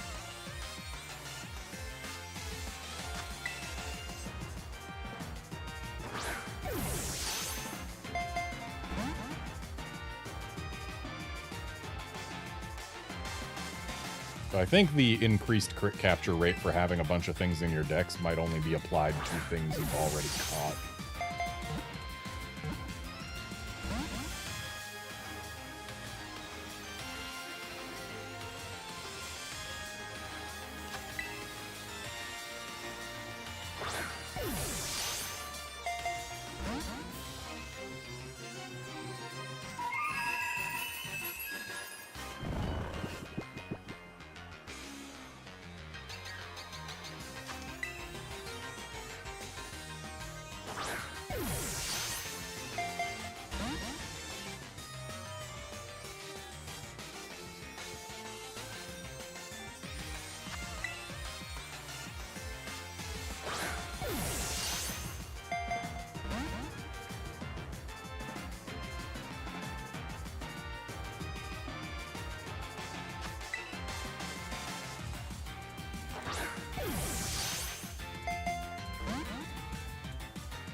Oh.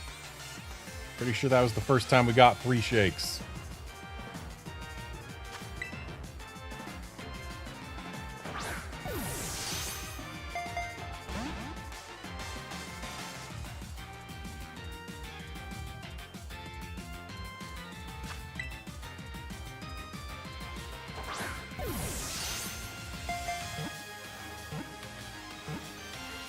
There we go.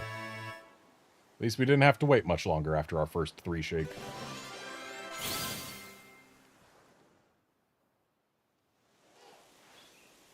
And now it's just quiet here, huh?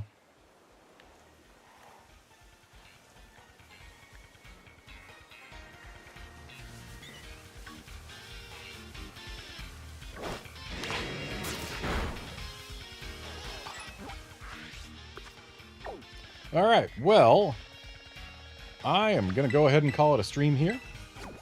Thanks, folks, for dropping by to watch and chat and all of that. And I will be back tomorrow with a little bit more of this DLC. I've got a bunch of other legendaries to go find. And yeah, see you then, friends.